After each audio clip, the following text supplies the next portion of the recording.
Exodus chapter 4. And Moses answered and said, But behold, they will not believe me, nor hearken unto my voice, for they will say, The Lord hath not appeared unto thee. And the Lord said unto him, What is that in thine hand? And he said, A rod? And he said, Cast it on the ground. And he cast it on the ground, and it became a serpent, and Moses fled from before it. And the Lord said unto Moses, Put forth thine hand, and take it by the tail. And he put forth his hand, and caught it, and it became a rod in his hand, that they may believe that the Lord God of their fathers, the God of Abraham, the God of Isaac, and the God of Jacob hath appeared unto thee. And the Lord said furthermore unto him, Put now thine hand into thy bosom. And he put his hand into his bosom, and when he took it out, behold, his hand was leprous as snow. And he said, Put thine hand into thy bosom again. And he put his hand into his bosom again, and plucked it out of his bosom, and behold, it was turned again as his other flesh. And it shall come to pass, if they will not believe thee, neither hearken to the voice of the first sign, that they will believe the voice of the latter sign. And it shall come to pass, if they will not believe also these two signs, neither hearken unto thy voice, that thou shalt take of the water of the river, and pour it upon the dry land. And the water which thou takest out of the river shall become blood upon the dry land. And Moses said unto the Lord, O my Lord, I am not eloquent, neither heretofore nor since thou hast spoken unto thy servant, but I am slow of speech, and of a slow tongue. And the Lord said unto him, Who hath made man's mouth? Or who maketh the dumb, or deaf, or the seeing, or the blind? Have not I the Lord? Now therefore go, and I will be with thy mouth, and teach thee what thou shalt say. And he said, O my Lord, send, I pray thee, by the hand of him whom thou wilt send. And the anger of the Lord was kindled against Moses, and he said, Is not Aaron the Levite thy brother? I know that he can speak well. And also, behold, he cometh forth to meet thee. And when he seeth thee, he will be glad in his heart. And thou shalt speak unto him, and put words in his mouth. And I will be with thy mouth, and with his mouth, and will teach you what ye shall do. And he shall be thy spokesman unto the people. And he shall be, even he shall be to thee instead of a mouth, and thou shalt be to him instead of God. And thou shalt take this rod in thine hand, wherewith thou shalt do signs. And Moses went and returned to Jethro his father-in-law, and said unto him, Let me go, I pray thee, and return unto my brethren which are in Egypt, and see whether they be yet alive.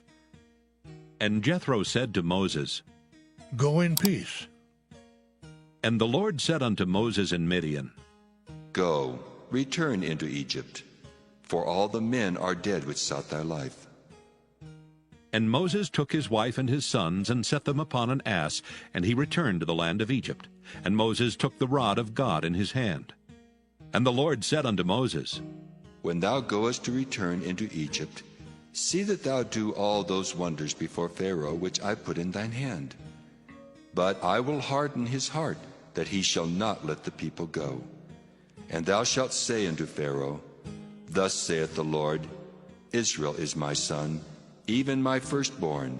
And I say unto thee, Let my son go, that he may serve me. And if thou refuse to let him go, behold, I will slay thy son, even thy firstborn. And it came to pass by the way in the inn, that the Lord met him, and sought to kill him. Then Zipporah took a sharp stone, and cut off the foreskin of her son, and cast it at his feet, and said, Surely a bloody husband art thou to me. So he let him go. Then she said, A bloody husband thou art, because of the circumcision. And the Lord said to Aaron, Go into the wilderness to meet Moses. And he went and met him in the mount of God and kissed him. And Moses told Aaron all the words of the Lord who had sent him, and all the signs which he had commanded him. And Moses and Aaron went and gathered together all the elders of the children of Israel.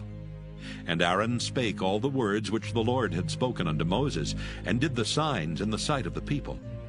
And the people believed. And when they heard that the Lord had visited the children of Israel, and that he had looked upon their affliction, then they bowed their heads and worshipped. Exodus chapter 5. And afterward Moses and Aaron went in and told Pharaoh, Thus saith the Lord God of Israel, Let my people go, that they may hold a feast unto me in the wilderness. And Pharaoh said, Who is the Lord, that I should obey his voice to let Israel go? I know not the Lord, neither will I let Israel go. And they said, The God of the Hebrews hath met with us. Let us go, we pray thee, 3 days' journey into the desert, and sacrifice unto the Lord our God, lest he fall upon us with pestilence or with the sword. And the king of Egypt said unto them, Wherefore do ye, Moses and Aaron, let the people from their works? Get you unto your burdens. And Pharaoh said, Behold, the people of the land now are many, and ye make them rest from their burdens? And Pharaoh commanded the same day the taskmasters of the people and their officers, saying, Ye shall no more give the people straw to make brick, as heretofore. Let them go and gather straw for themselves, and the tale of the bricks which they did make heretofore ye shall lay upon them. Ye shall not diminish aught thereof. For they be idle. Therefore they cry, saying, Let us go and sacrifice to our God. Let their more work be laid upon the men, that they may labor therein, and let them not regard vain words. And the taskmasters of the people went out, and their officers, and they spake to the people, saying, Thus saith Pharaoh, I will not give you straw. Go ye, get you straw where ye can find it, yet not aught of your work shall be diminished. So the people were scattered abroad throughout all the land of Egypt to gather stubble instead of straw. And the taskmasters hasted them, saying, Fulfill your works, your daily tasks, as when there was straw. And the officers of the children of Israel, which Pharaoh's taskmasters had set over them, were beaten and demanded, Wherefore have ye not fulfilled your task in making brick both yesterday and today as heretofore? Then the officers of the children of Israel came and cried unto Pharaoh, saying, Wherefore dealest thou thus with thy servants? There is no straw given unto thy servants, and they say to us, Make brick, and behold, thy servants are beaten. But the fault is in thine own people. But he said, Ye are idle, therefore ye say, Let us go and do sacrifice to the Lord. Go therefore now and work, for there shall no straw be given you, yet shall ye deliver the tale of bricks. And the officers of the children of Israel did see that they were in evil case, after it was said, Ye shall not minish aught from your bricks of your daily task. And they met Moses and Aaron, who stood in the way as they came forth from Pharaoh. And they said unto them, The Lord look upon you and judge, because ye have made our Savior to be abhorred in the eyes of Pharaoh, and in the eyes of his servants, to put a sword in their hand to slay us. And Moses returned unto the Lord, and said, Lord, wherefore hast thou so evil entreated this people? Why is it that thou hast sent me? For since I came to Pharaoh to speak in thy name, he hath done evil to this people. Neither hast thou delivered thy people at all. Exodus chapter 6. Then the Lord said unto Moses, Now shalt thou see what I will do to Pharaoh. For with a strong hand shall he let them go, and with a strong hand shall he drive them out of his land. And God spake unto Moses, and said unto him, I am the Lord, and I appeared unto Abraham, unto Isaac, and unto Jacob by the name of God Almighty. but by my name Jehovah was I not known to them. And I have also established my covenant with them, to give them the land of Canaan, the land of their pilgrimage wherein they were strangers. And I have also heard the groaning of the children of Israel, whom the Egyptians keep in bondage, and I have remembered my covenant. Wherefore say unto the children of Israel, I am the Lord, and I will bring you out from under the burdens of the Egyptians, and I will rid you out of their bondage, and I will redeem you with a stretched out arm and with great judgments. And I will take you to me for a people, and I will be to you a God. And ye shall know that I am the Lord your God, which bringeth you out from under the burdens of the Egyptians. And I will bring you in unto the land, concerning the which I did swear to give it to Abraham, to Isaac, and to Jacob. And I will give it you for an heritage. I am the Lord. And Moses spake so unto the children of Israel. But they hearkened not unto Moses for anguish of spirit and for cruel bondage. And the Lord spake unto Moses, saying, Go in, speak unto Pharaoh king of Egypt, that he let the children of Israel go out of his land. And Moses spake before the Lord, saying, Behold, the children of Israel have not hearkened unto me. How then shall Pharaoh hear me, who am of uncircumcised lips? And the Lord spake unto Moses and unto Aaron, and gave them a charge unto the children of Israel, and unto Pharaoh king of Egypt, to bring the children of Israel out of the land of Egypt. These be the heads of their fathers' houses. The sons of Reuben, the firstborn of Israel, Hanok and Palu, Hezron and Carmi. These be the families of Reuben.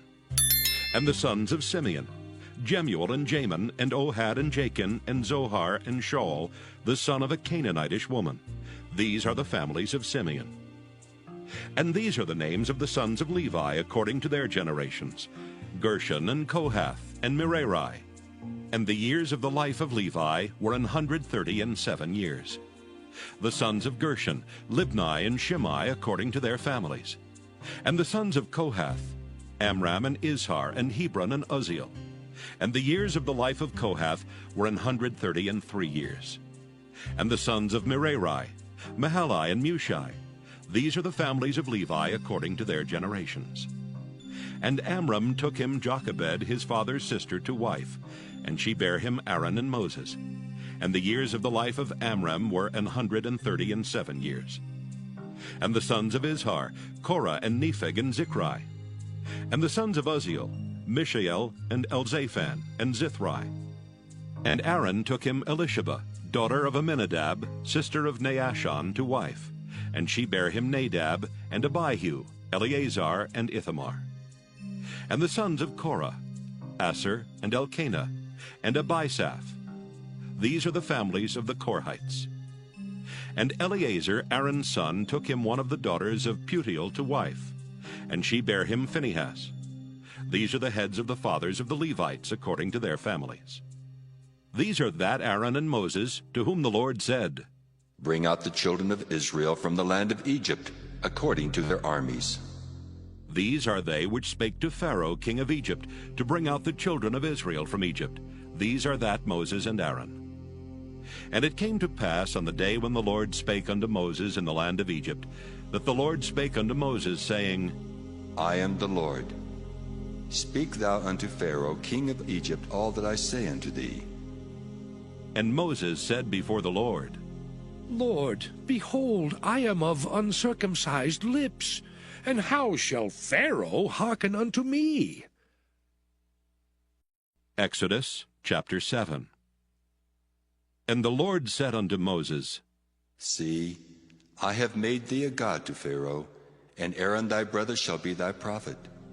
Thou shalt speak all that I command thee, and Aaron thy brother shall speak unto Pharaoh, that he send the children of Israel out of his land. And I will harden Pharaoh's heart, and multiply my signs and my wonders in the land of Egypt.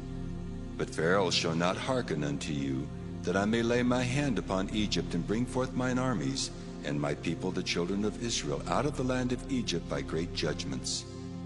And the Egyptians shall know that I am the Lord, when I stretch forth mine hand upon Egypt, and bring out the children of Israel from among them. And Moses and Aaron did as the Lord commanded them, so did they. And Moses was 80 years old, and Aaron 83 years old, when they spake unto Pharaoh. And the Lord spake unto Moses and unto Aaron, saying, When Pharaoh shall speak unto you, saying, Show a miracle for you, then thou shalt say unto Aaron, Take thy rod and cast it before Pharaoh, and it shall become a serpent. And Moses and Aaron went in unto Pharaoh, and they did so as the Lord had commanded. And Aaron cast down his rod before Pharaoh and before his servants, and it became a serpent. Then Pharaoh also called the wise men and the sorcerers. Now the magicians of Egypt, they also did in like manner with their enchantments. For they cast down every man his rod, and they became serpents. But Aaron's rod swallowed up their rods. And he hardened Pharaoh's heart, that he hearkened not unto them, as the Lord had said. And the Lord said unto Moses, Pharaoh's heart is hardened, he refuseth to let the people go. Get thee unto Pharaoh in the morning. Lo, he goeth out unto the water, and thou shalt stand by the river's brink against he come. And the rod which was turned to a serpent shalt thou take in thine hand, and thou shalt say unto him, The Lord God of the Hebrews hath sent me unto thee, saying, Let my people go, that they may serve me in the wilderness.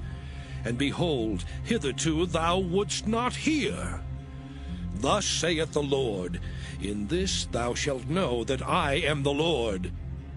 Behold, I will smite with the rod that is in mine hand upon the waters which are in the river, and they shall be turned to blood.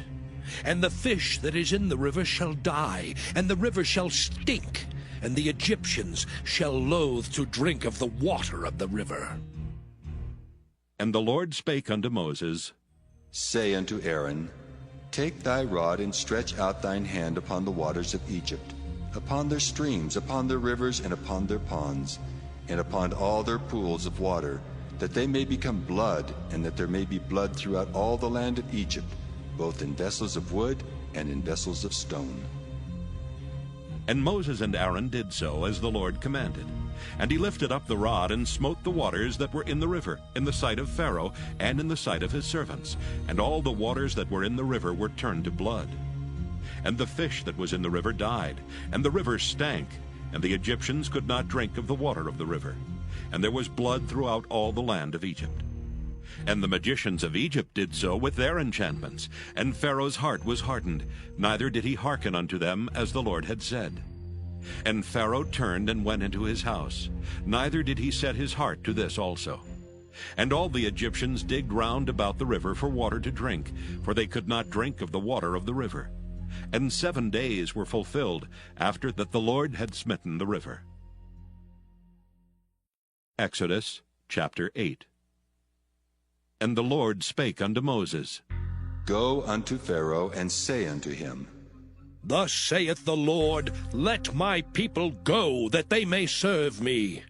And if thou refuse to let them go, behold, I will smite all thy borders with frogs.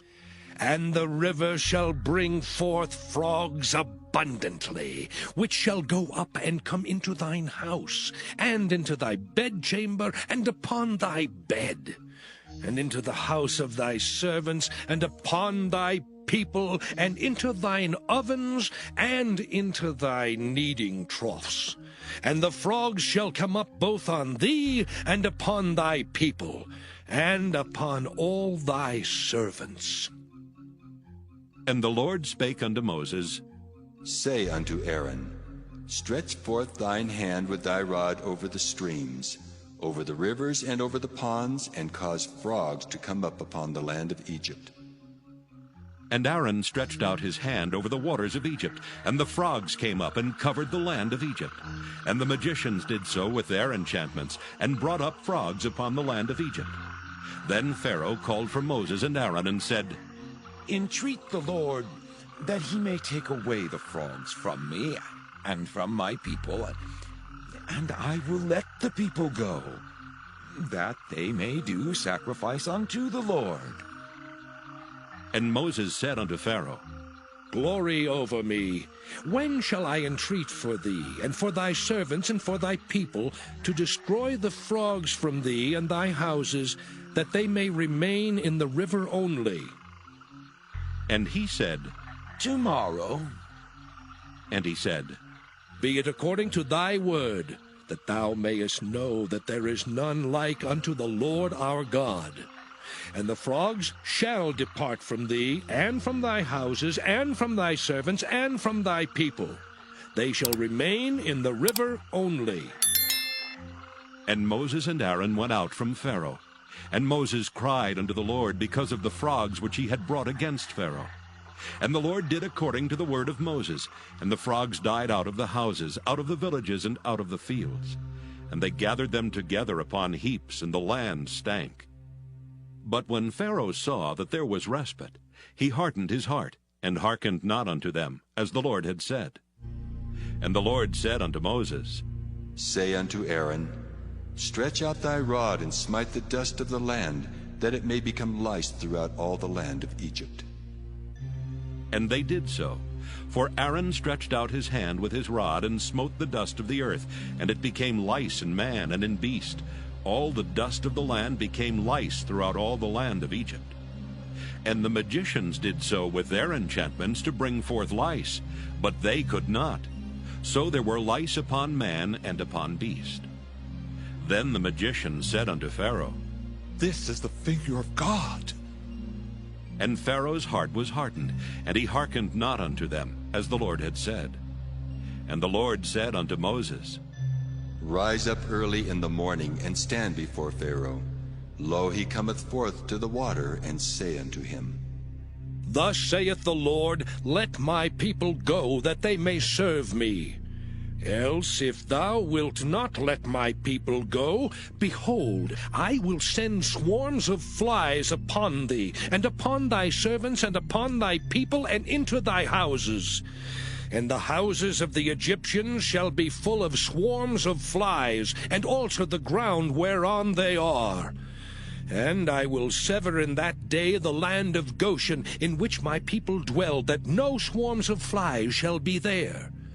To the end thou mayest know that I am the Lord in the midst of the earth. And I will put a division between my people and thy people. Tomorrow shall this sign be. And the Lord did so. And there came a grievous swarm of flies into the house of Pharaoh, and into his servants' houses, and into all the land of Egypt. The land was corrupted by reason of the swarm of flies. And Pharaoh called for Moses and for Aaron, and said, Go ye, sacrifice to your God in the land. And Moses said, It is not meet so to do, for we shall sacrifice the abomination of the Egyptians to the Lord our God.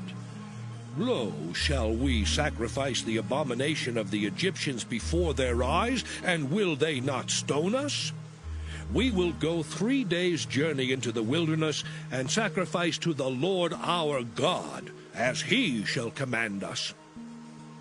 And Pharaoh said, I will let you go, that ye may sacrifice to the Lord your God in the wilderness. Only ye shall not go very far away. Entreat for me.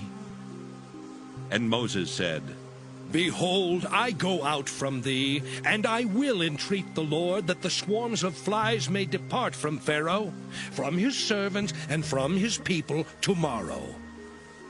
But let not Pharaoh deal deceitfully any more in not letting the people go to sacrifice to the Lord.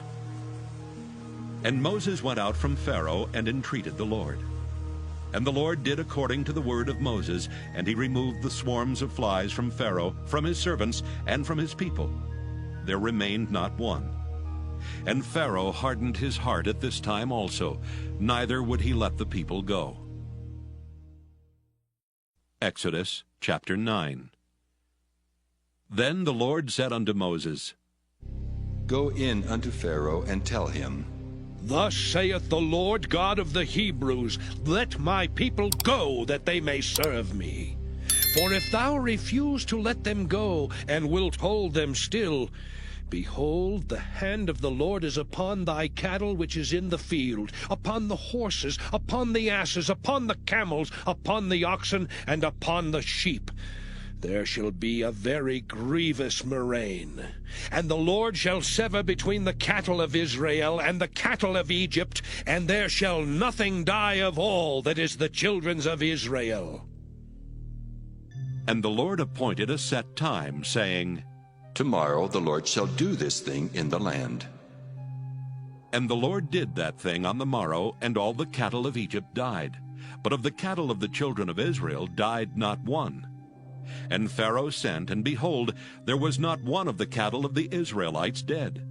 And the heart of Pharaoh was hardened, and he did not let the people go.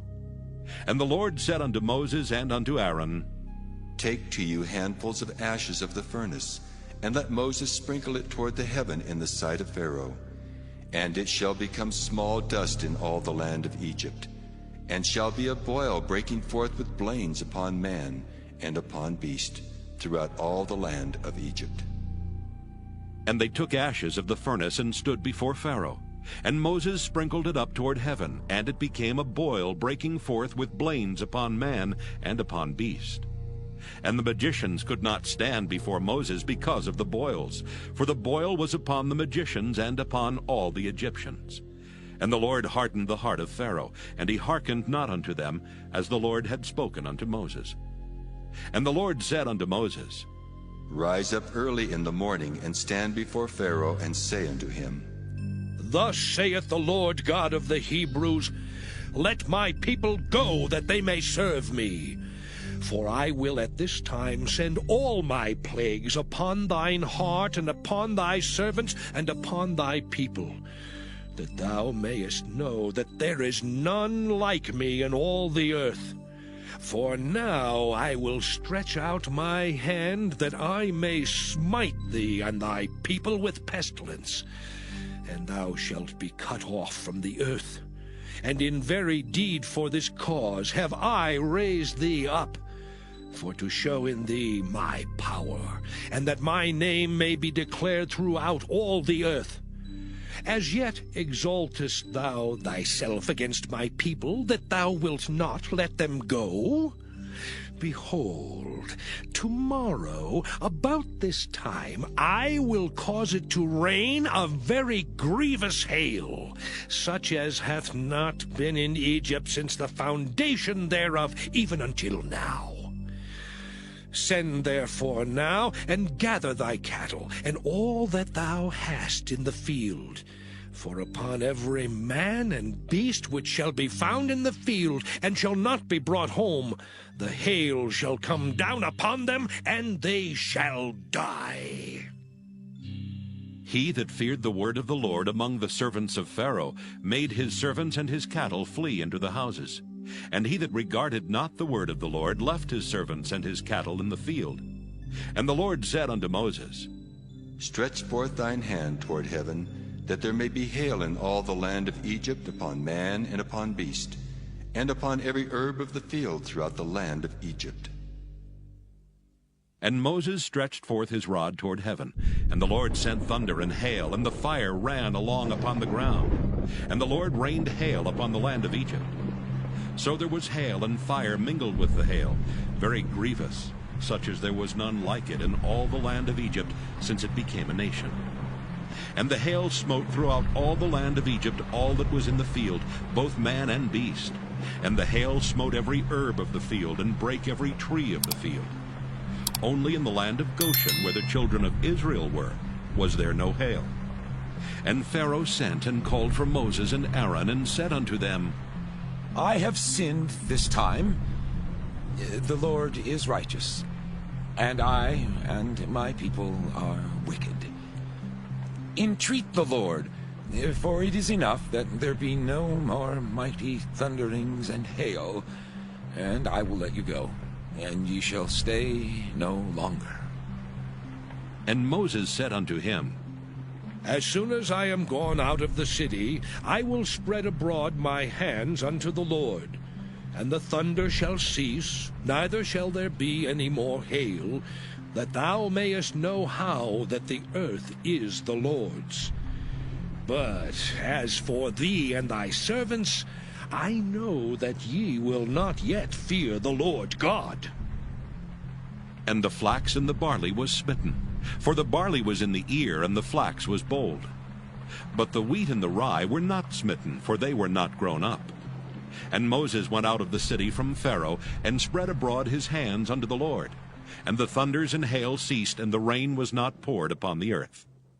And when Pharaoh saw that the rain and the hail and the thunders were ceased, he sinned yet more, and hardened his heart, he and his servants.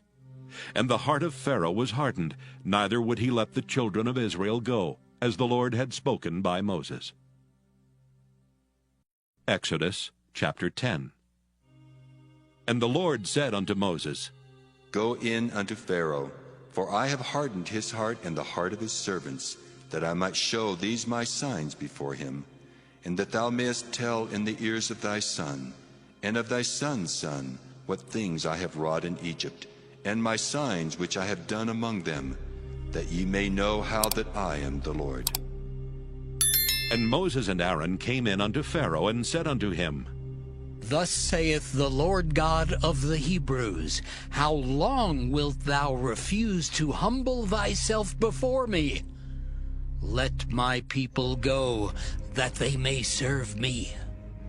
Else, if thou refuse to let my people go, behold, tomorrow will I bring the locusts into thy coast, and they shall cover the face of the earth, that one cannot be able to see the earth.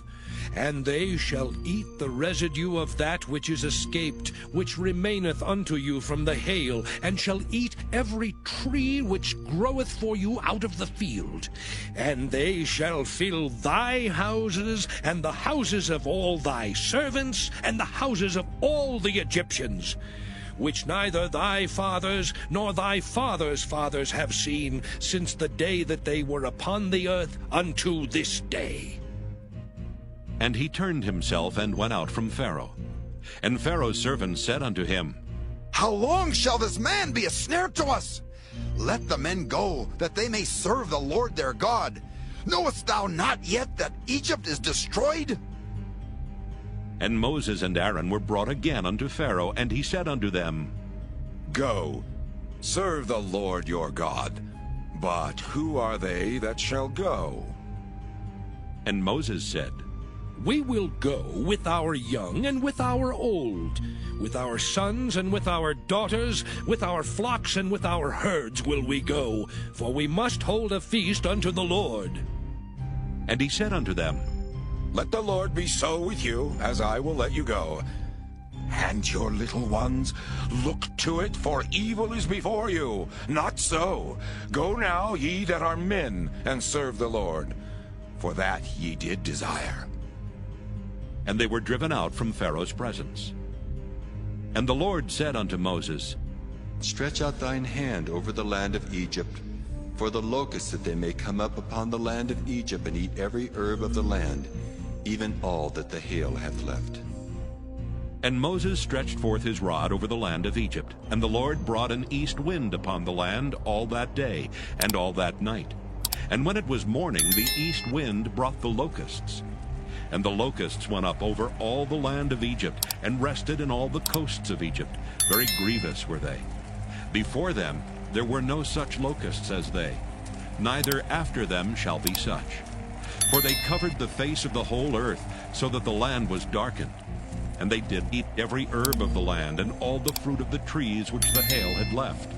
And there remained not any green thing in the trees, or in the herbs of the field, through all the land of Egypt. Then Pharaoh called for Moses and Aaron in haste, and he said, I have sinned against the Lord your God, and against you.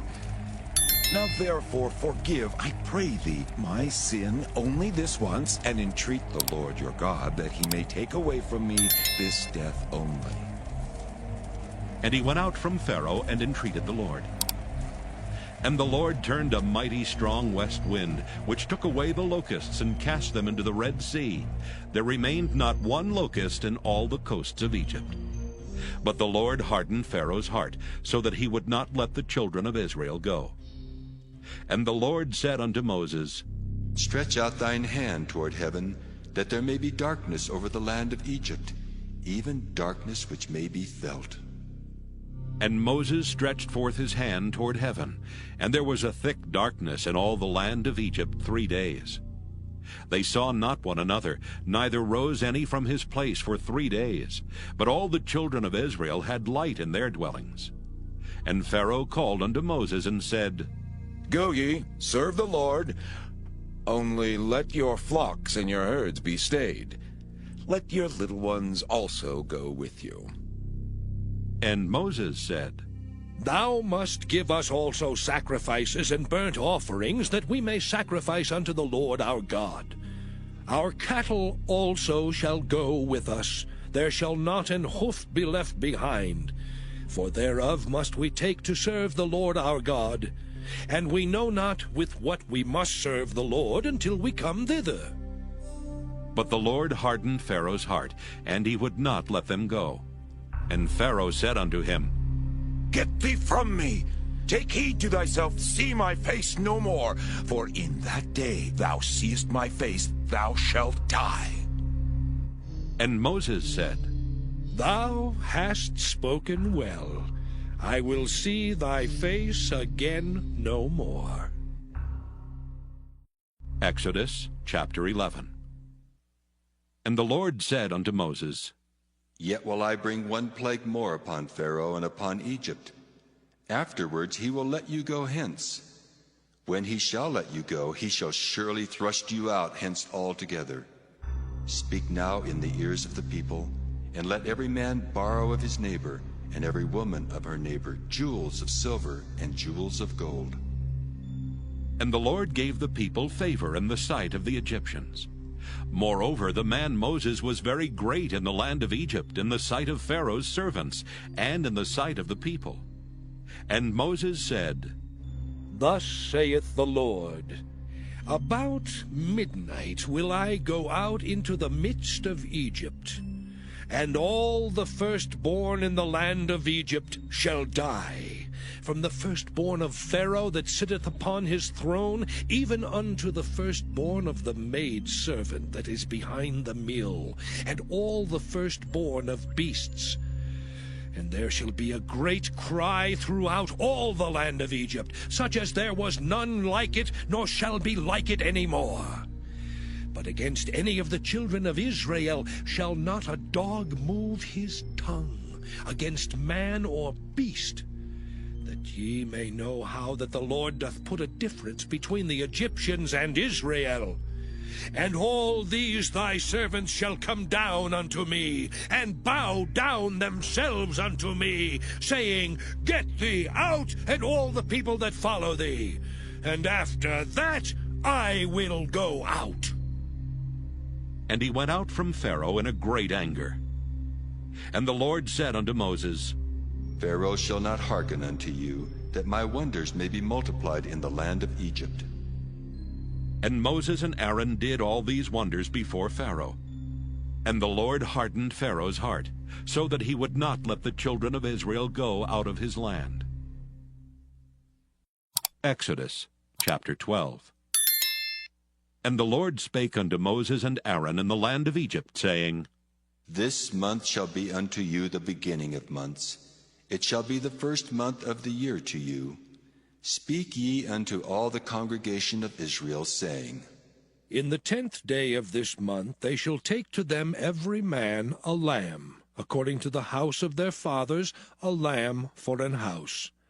And if the household be too little for the lamb, let him and his neighbor next unto his house take it according to the number of the souls. Every man according to his eating shall make your count for the lamb. Your lamb shall be without blemish, a male of the first year. Ye shall take it out from the sheep or from the goats, and ye shall keep it up until the 14th day of the same month. And the whole assembly of the congregation of Israel shall kill it in the evening. And they shall take of the blood, and strike it on the 2 side posts and on the upper doorpost of the houses wherein they shall eat it. And they shall eat the flesh in that night, roast with fire, and unleavened bread. and with bitter herbs they shall eat it. Eat not of it raw, nor sodden at all with water, but roast with fire, his head with his legs, and with the purtenance thereof. And ye shall let nothing of it remain until the morning, and that which remaineth of it until the morning ye shall burn with fire. And thus shall ye eat it, with your loins girded, your shoes on your feet, and your staff in your hand. And ye shall eat it in haste. It is the Lord's Passover. For I will pass through the land of Egypt this night, and will smite all the firstborn in the land of Egypt, both man and beast. And against all the gods of Egypt I will execute judgment. I am the Lord. And the blood shall be to you for a token upon the houses where ye are. And when I see the blood, I will pass over you, and the plague shall not be upon you to destroy you when I smite the land of Egypt. And this day shall be unto you for a memorial, and ye shall keep it a feast to the Lord throughout your generations. Ye shall keep it a feast by an ordinance forever. 7 days shall ye eat unleavened bread. Even the first day ye shall put away leaven out of your houses. For whosoever eateth leavened bread from the first day until the 7th day, that soul shall be cut off from Israel. And in the first day there shall be an holy convocation. And in the 7th day there shall be an holy convocation to you. No manner of work shall be done in them, save that which every man must eat, that only may be done of you. And ye shall observe the feast of unleavened bread. For in this selfsame day have I brought your armies out of the land of Egypt. Therefore shall ye observe this day in your generations by an ordinance forever. In the 1st month, on the 14th day of the month at even, ye shall eat unleavened bread, until the 21st day of the month at even. 7 days shall there be no leaven found in your houses. For whosoever eateth that which is leavened, even that soul shall be cut off from the congregation of Israel, whether he be a stranger or born in the land. Ye shall eat nothing leavened. In all your habitations shall ye eat unleavened bread. Then Moses called for all the elders of Israel, and said unto them, Draw out and take you a lamb according to your families, and kill the Passover. And ye shall take a bunch of hyssop, and dip it in the blood that is in the basin, and strike the lintel and the 2 side posts with the blood that is in the basin. And none of you shall go out at the door of his house until the morning. For the Lord will pass through to smite the Egyptians, and when he seeth the blood upon the lintel and on the 2 side posts, the Lord will pass over the door, and will not suffer the destroyer to come in unto your houses to smite you. And ye shall observe this thing for an ordinance to thee and to thy sons forever. And it shall come to pass, when ye be come to the land which the Lord will give you, according as he hath promised, that ye shall keep this service. And it shall come to pass, when your children shall say unto you, What mean ye by this service? That ye shall say, It is the sacrifice of the Lord's Passover, who passed over the houses of the children of Israel in Egypt, when he smote the Egyptians and delivered our houses. And the people bowed the head and worshipped. And the children of Israel went away, and did as the Lord had commanded Moses and Aaron, so did they. And it came to pass that at midnight the Lord smote all the firstborn in the land of Egypt, from the firstborn of Pharaoh that sat on his throne, unto the firstborn of the captive that was in the dungeon, and all the firstborn of cattle. And Pharaoh rose up in the night, he and all his servants and all the Egyptians. And there was a great cry in Egypt, for there was not a house where there was not one dead. And he called for Moses and Aaron by night, and said, Rise up, and get you forth from among my people. both ye and the children of Israel, and go, serve the Lord as ye have said. Also take your flocks and your herds as ye have said, and be gone. And bless me also. And the Egyptians were urgent upon the people, that they might send them out of the land in haste. For they said, We be all dead men. And the people took their dough before it was leavened, their kneading troughs being bound up in their clothes upon their shoulders. And the children of Israel did according to the word of Moses. And they borrowed of the Egyptians jewels of silver and jewels of gold and raiment. And the Lord gave the people favor in the sight of the Egyptians, so that they lent unto them such things as they required, and they spoiled the Egyptians. And the children of Israel journeyed from Ramesses to Succoth, about 600,000 on foot that were men beside children. And a mixed multitude went up also with them, and flocks and herds, even very much cattle. And they baked unleavened cakes of the dough which they brought forth out of Egypt, for it was not leavened, because they were thrust out of Egypt and could not tarry, neither had they prepared for themselves any victual. Now the sojourning of the children of Israel who dwelt in Egypt was 430 years. And it came to pass at the end of the 430 years, even the selfsame day it came to pass, that all the hosts of the Lord went out from the land of Egypt. It is a night to be much observed unto the Lord for bringing them out from the land of Egypt.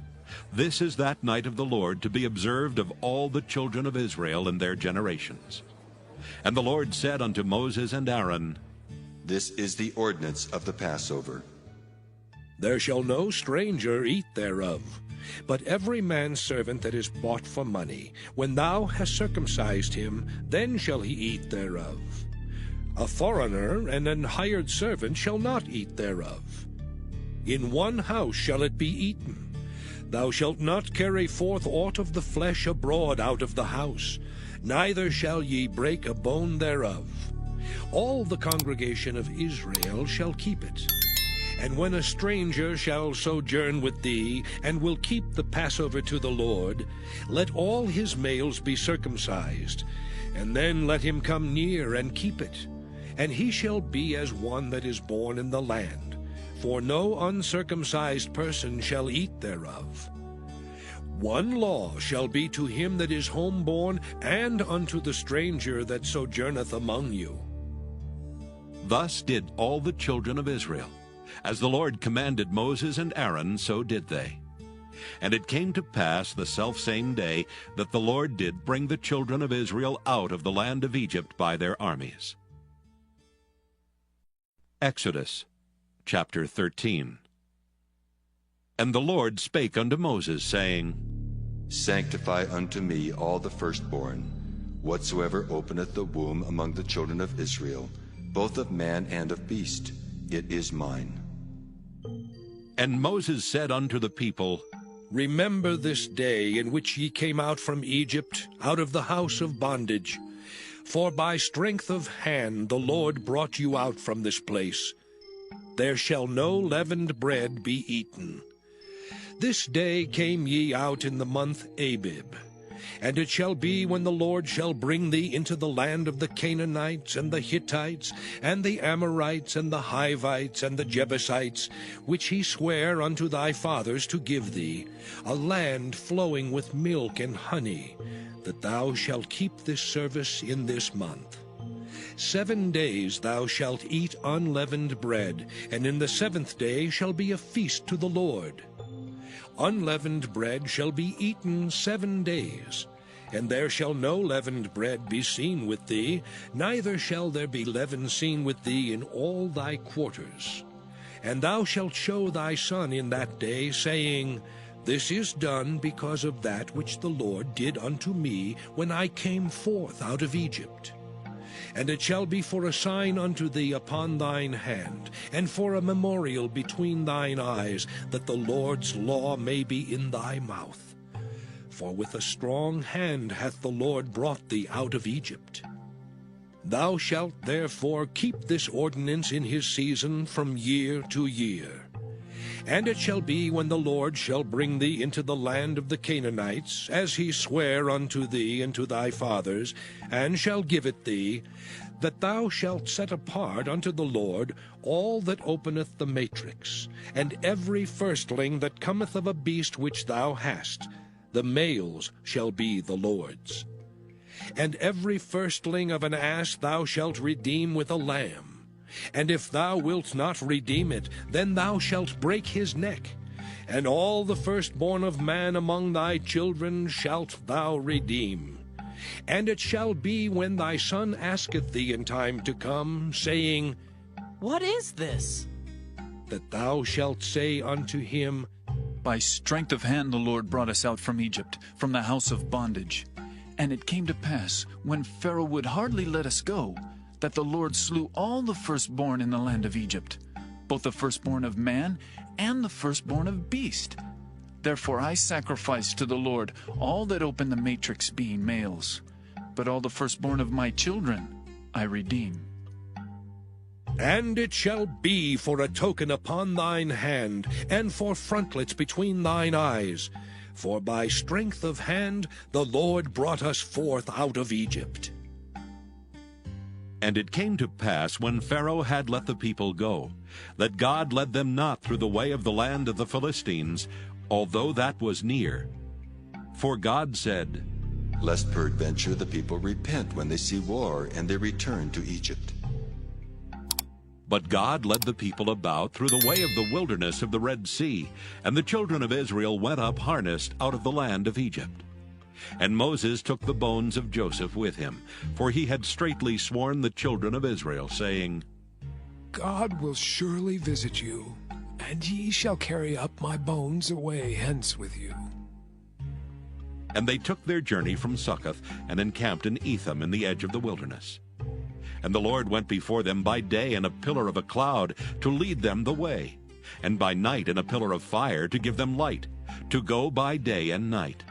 He took not away the pillar of the cloud by day, nor the pillar of fire by night from before the people. Exodus chapter 14. And the Lord spake unto Moses, saying, Speak unto the children of Israel, that they turn and encamp before Pi-hahiroth, between Migdol and the sea, over against Baal-zephon. Before it shall ye encamp by the sea. For Pharaoh will say of the children of Israel, They are entangled in the land, the wilderness hath shut them in. And I will harden Pharaoh's heart, that he shall follow after them. And I will be honored upon Pharaoh, and upon all his host, that the Egyptians may know that I am the Lord. And they did so. And it was told the king of Egypt that the people fled. And the heart of Pharaoh and of his servants was turned against the people, and they said, Why have we done this, that we have let Israel go from serving us? And he made ready his chariot, and took his people with him. And he took 600 chosen chariots, and all the chariots of Egypt, and captains over every one of them. And the Lord hardened the heart of Pharaoh king of Egypt, and he pursued after the children of Israel. And the children of Israel went out with an high hand. But the Egyptians pursued after them, all the horses and chariots of Pharaoh, and his horsemen and his army, and overtook them encamping by the sea, beside Pi-hahiroth, before Baal-zephon. And when Pharaoh drew nigh, the children of Israel lifted up their eyes, and behold, the Egyptians marched after them. And they were sore afraid. And the children of Israel cried out unto the Lord. And they said unto Moses, Because there were no graves in Egypt, hast thou taken us away to die in the wilderness? Wherefore hast thou dealt thus with us, to carry us forth out of Egypt? Is not this the word that we did tell thee in Egypt, saying, Let us alone, that we may serve the Egyptians? For it had been better for us to serve the Egyptians, than that we should die in the wilderness. And Moses said unto the people, Fear ye not. Stand still and see the salvation of the Lord, which he will show to you today. For the Egyptians whom ye have seen today, ye shall see them again no more forever. The Lord shall fight for you, and ye shall hold your peace.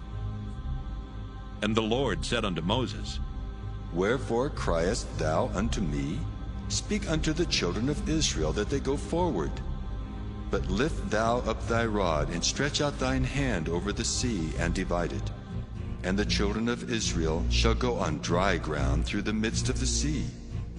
And I, behold, I will harden the hearts of the Egyptians, and they shall follow them. And I will get me honor upon Pharaoh, and upon all his host, upon his chariots, and upon his horsemen. And the Egyptians shall know that I am the Lord, when I have gotten me honor upon Pharaoh, upon his chariots, and upon his horsemen.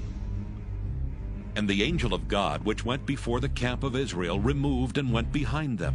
And the pillar of the cloud went from before their face, and stood behind them. And it came between the camp of the Egyptians and the camp of Israel, and it was a cloud and darkness to them, but it gave light by night to these, so that the one came not near the other all the night. And Moses stretched out his hand over the sea, and the Lord caused the sea to go back by a strong east wind all that night, and made the sea dry land, and the waters were divided. And the children of Israel went into the midst of the sea upon the dry ground, and the waters were a wall unto them on their right hand and on their left. And the Egyptians pursued, and went in after them to the midst of the sea, even all Pharaoh's horses, his chariots, and his horsemen. And it came to pass that in the morning watch the Lord looked unto the host of the Egyptians through the pillar of fire and of the cloud, and troubled the host of the Egyptians, and took off their chariot wheels, that they drave them heavily. So that the Egyptians said, Let us flee from the face of Israel. For the Lord fighteth for them against the Egyptians.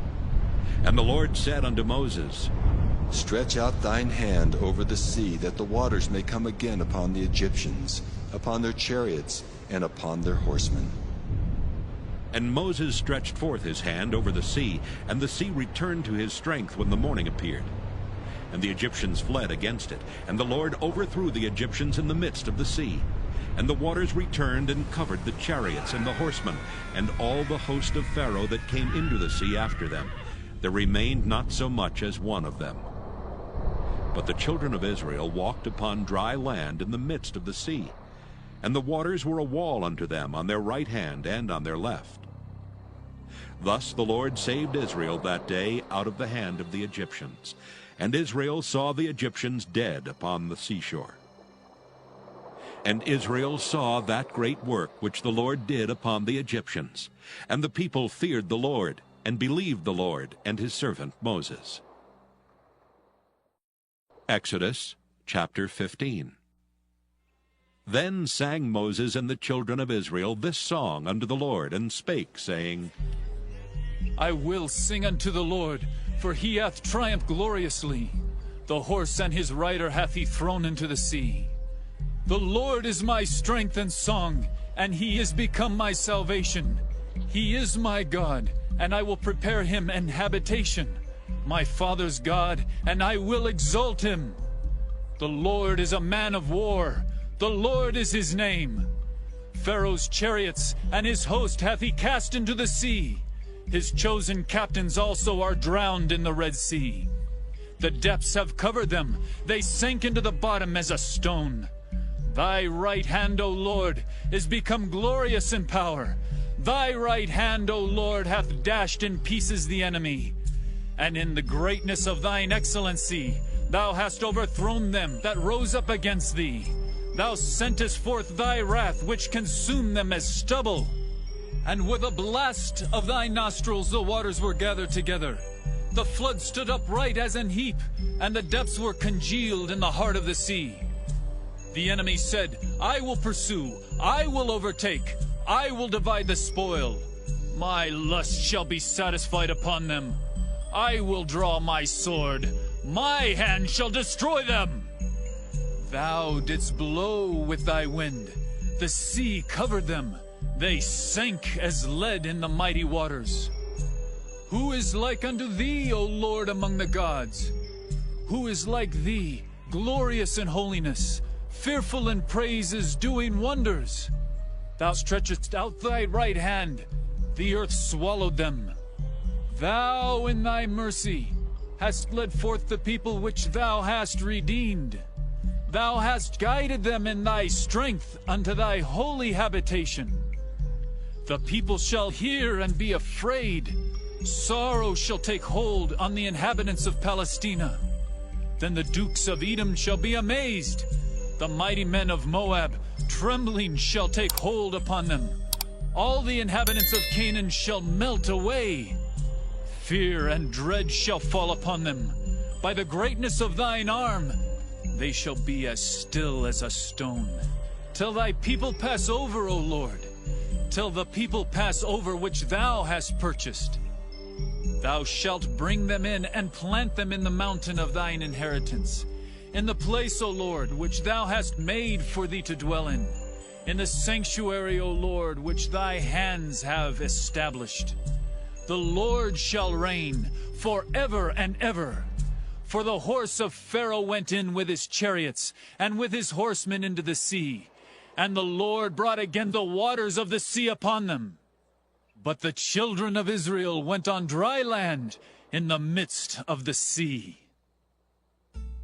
And Miriam the prophetess, the sister of Aaron, took a timbrel in her hand, and all the women went out after her with timbrels and with dances. And Miriam answered them, Sing ye to the Lord, for he hath triumphed gloriously. The horse and his rider hath he thrown into the sea. So Moses brought Israel from the Red Sea, and they went out into the wilderness of Shur. And they went 3 days in the wilderness and found no water. And when they came to Marah, they could not drink of the waters of Marah, for they were bitter. Therefore the name of it was called Marah. And the people murmured against Moses, saying, What shall we drink? And he cried unto the Lord. And the Lord showed him a tree, which when he had cast into the waters were made sweet.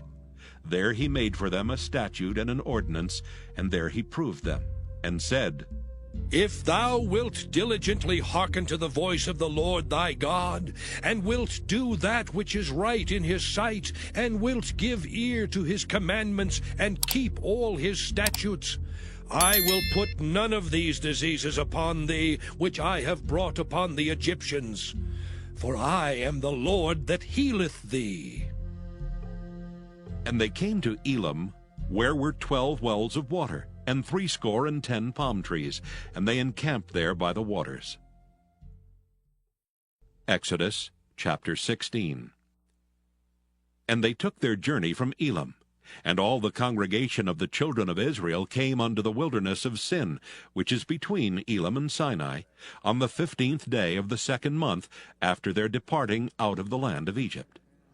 And the whole congregation of the children of Israel murmured against Moses and Aaron in the wilderness.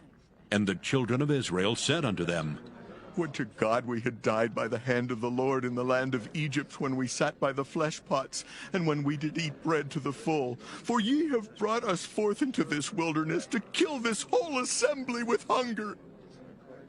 Then said the Lord unto Moses, Behold, I will rain bread from heaven for you, and the people shall go out and gather a certain rate every day, that I may prove them, whether they will walk in my law or no. And it shall come to pass that on the 6th day they shall prepare that which they bring in, and it shall be twice as much as they gather daily. And Moses and Aaron said unto all the children of Israel, At even then ye shall know that the Lord hath brought you out from the land of Egypt. And in the morning then ye shall see the glory of the Lord, for that he heareth your murmurings against the Lord. And what are we that ye murmur against us? And Moses said, This shall be when the Lord shall give you in the evening flesh to eat, and in the morning bread to the full. For that the Lord heareth your murmurings which ye murmur against him. And what are we? Your murmurings are not against us, but against the Lord. And Moses spake unto Aaron, Say unto all the congregation of the children of Israel, Come near before the Lord, for he hath heard your murmurings. And it came to pass, as Aaron spake unto the whole congregation of the children of Israel, that they looked toward the wilderness, and behold, the glory of the Lord appeared in the cloud. And the Lord spake unto Moses, saying, I have heard the murmurings of the children of Israel. speak unto them, saying, At even ye shall eat flesh, and in the morning ye shall be filled with bread, and ye shall know that I am the Lord your God. And it came to pass that at even the quails came up and covered the camp, and in the morning the dew lay round about the host. And when the dew that lay was gone up, behold, upon the face of the wilderness there lay a small round thing, as small as the hoarfrost on the ground. And when the children of Israel saw it, they said one to another, It is manna. For they wist not what it was. And Moses said unto them, This is the bread which the Lord hath given you to eat. This is the thing which the Lord hath commanded. Gather of it every man according to his eating, an omer for every man according to the number of your persons. Take ye every man for them which are in his tents. And the children of Israel did so, and gathered, some more, some less. And when they did meet it with an omer, he that gathered much had nothing over, and he that gathered little had no lack. They gathered every man according to his eating. And Moses said, Let no man leave of it till the morning. Notwithstanding they hearkened not unto Moses, but some of them left of it until the morning, and it bred worms and stank, and Moses was wroth with them. And they gathered it every morning, every man according to his eating, and when the sun waxed hot, it melted. And it came to pass that on the 6th day they gathered twice as much bread, 2 omers for one man. And all the rulers of the congregation came and told Moses. And he said unto them, This is that which the Lord hath said. Tomorrow is the rest of the holy Sabbath unto the Lord. Bake that which ye will bake today, and seethe that ye will seethe. And that which remaineth over lay up for you to be kept until the morning. And they laid it up till the morning as Moses bade, and it did not stink, neither was there any worm therein. And Moses said, Eat that today, for today is a Sabbath unto the Lord. Today ye shall not find it in the field. 6 days ye shall gather it, but on the 7th day, which is the Sabbath, in it there shall be none. And it came to pass that there went out some of the people on the 7th day for to gather, and they found none. And the Lord said unto Moses, How long refuse ye to keep my commandments and my laws? See, for that the Lord hath given you the Sabbath. Therefore he giveth you on the 6th day the bread of 2 days. Abide ye every man in his place. Let no man go out of his place on the 7th day. So the people rested on the 7th day. And the house of Israel called the name thereof manna. And it was like coriander seed white, and the taste of it was like wafers made with honey. And Moses said, This is the thing which the Lord commandeth.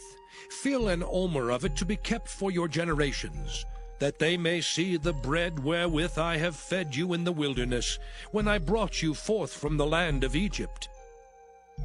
And Moses said unto Aaron, Take a pot, and put an omer full of manna therein, and lay it up before the Lord, to be kept for your generations. As the Lord commanded Moses, so Aaron laid it up before the testimony to be kept. And the children of Israel did eat manna 40 years, until they came to a land inhabited. They did eat manna until they came unto the borders of the land of Canaan. Now an omer is the 10th part of an ephah. Exodus chapter 17. And all the congregation of the children of Israel journeyed from the wilderness of Sin after their journeys according to the commandment of the Lord, and pitched in Rephidim, and there was no water for the people to drink. Wherefore the people did chide with Moses, and said, Give us water that we may drink. And Moses said unto them, Why chide ye with me? Wherefore do ye tempt the Lord? And the people thirsted there for water, and the people murmured against Moses, and said, Wherefore is this that thou hast brought us up out of Egypt, to kill us and our children and our cattle with thirst? And Moses cried unto the Lord, saying, What shall I do unto this people? They be almost ready to stone me. And the Lord said unto Moses, go on before the people, and take with thee of the elders of Israel, and thy rod wherewith thou smotest the river, take in thine hand, and go. Behold, I will stand before thee there upon the rock in Horeb, and thou shalt smite the rock, and there shall come water out of it, that the people may drink.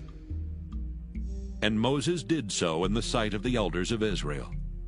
And he called the name of the place Massah and Meribah, because of the chiding of the children of Israel, and because they tempted the Lord, saying, Is the Lord among us or not? Then came Amalek and fought with Israel in Rephidim. And Moses said unto Joshua, Choose us out men, and go out, fight with Amalek. Tomorrow I will stand on the top of the hill with the rod of God in mine hand. So Joshua did as Moses had said to him, and fought with Amalek. And Moses, Aaron, and Hur went up to the top of the hill. And it came to pass, when Moses held up his hand, that Israel prevailed, and when he let down his hand, Amalek prevailed. But Moses' hands were heavy, and they took a stone and put it under him, and he sat thereon. And Aaron and Hur stayed up his hands, the one on the one side and the other on the other side, and his hands were steady until the going down of the sun. And Joshua discomfited Amalek and his people with the edge of the sword. And the Lord said unto Moses, Write this for a memorial in a book, and rehearse it in the ears of Joshua. For I will utterly put out the remembrance of Amalek from under heaven. And Moses built an altar, and called the name of it Jehovah Nissi. For he said, Because the Lord hath sworn that the Lord will have war with Amalek from generation to generation. Exodus chapter 18. When Jethro, the priest of Midian, Moses' father-in-law, heard of all that God had done for Moses and for Israel his people, and that the Lord had brought Israel out of Egypt, then Jethro, Moses' father-in-law, took Zipporah, Moses' wife, after he had sent her back, and her 2 sons, of which the name of the one was Gershom. For he said, I have been an alien in a strange land. And the name of the other was Eleazar. For the God of my father, said he, was mine help, and delivered me from the sword of Pharaoh. And Jethro, Moses' father-in-law, came with his sons and his wife unto Moses into the wilderness, where he encamped at the mount of God. And he said unto Moses, I, thy father-in-law Jethro, am come unto thee, and thy wife and her 2 sons with her. And Moses went out to meet his father-in-law, and did obeisance, and kissed him.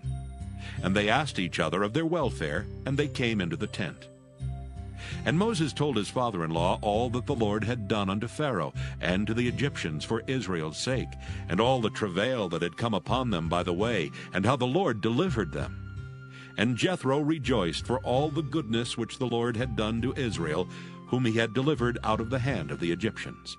And Jethro said, Blessed be the Lord, who hath delivered you out of the hand of the Egyptians, and out of the hand of Pharaoh, who hath delivered the people from under the hand of the Egyptians.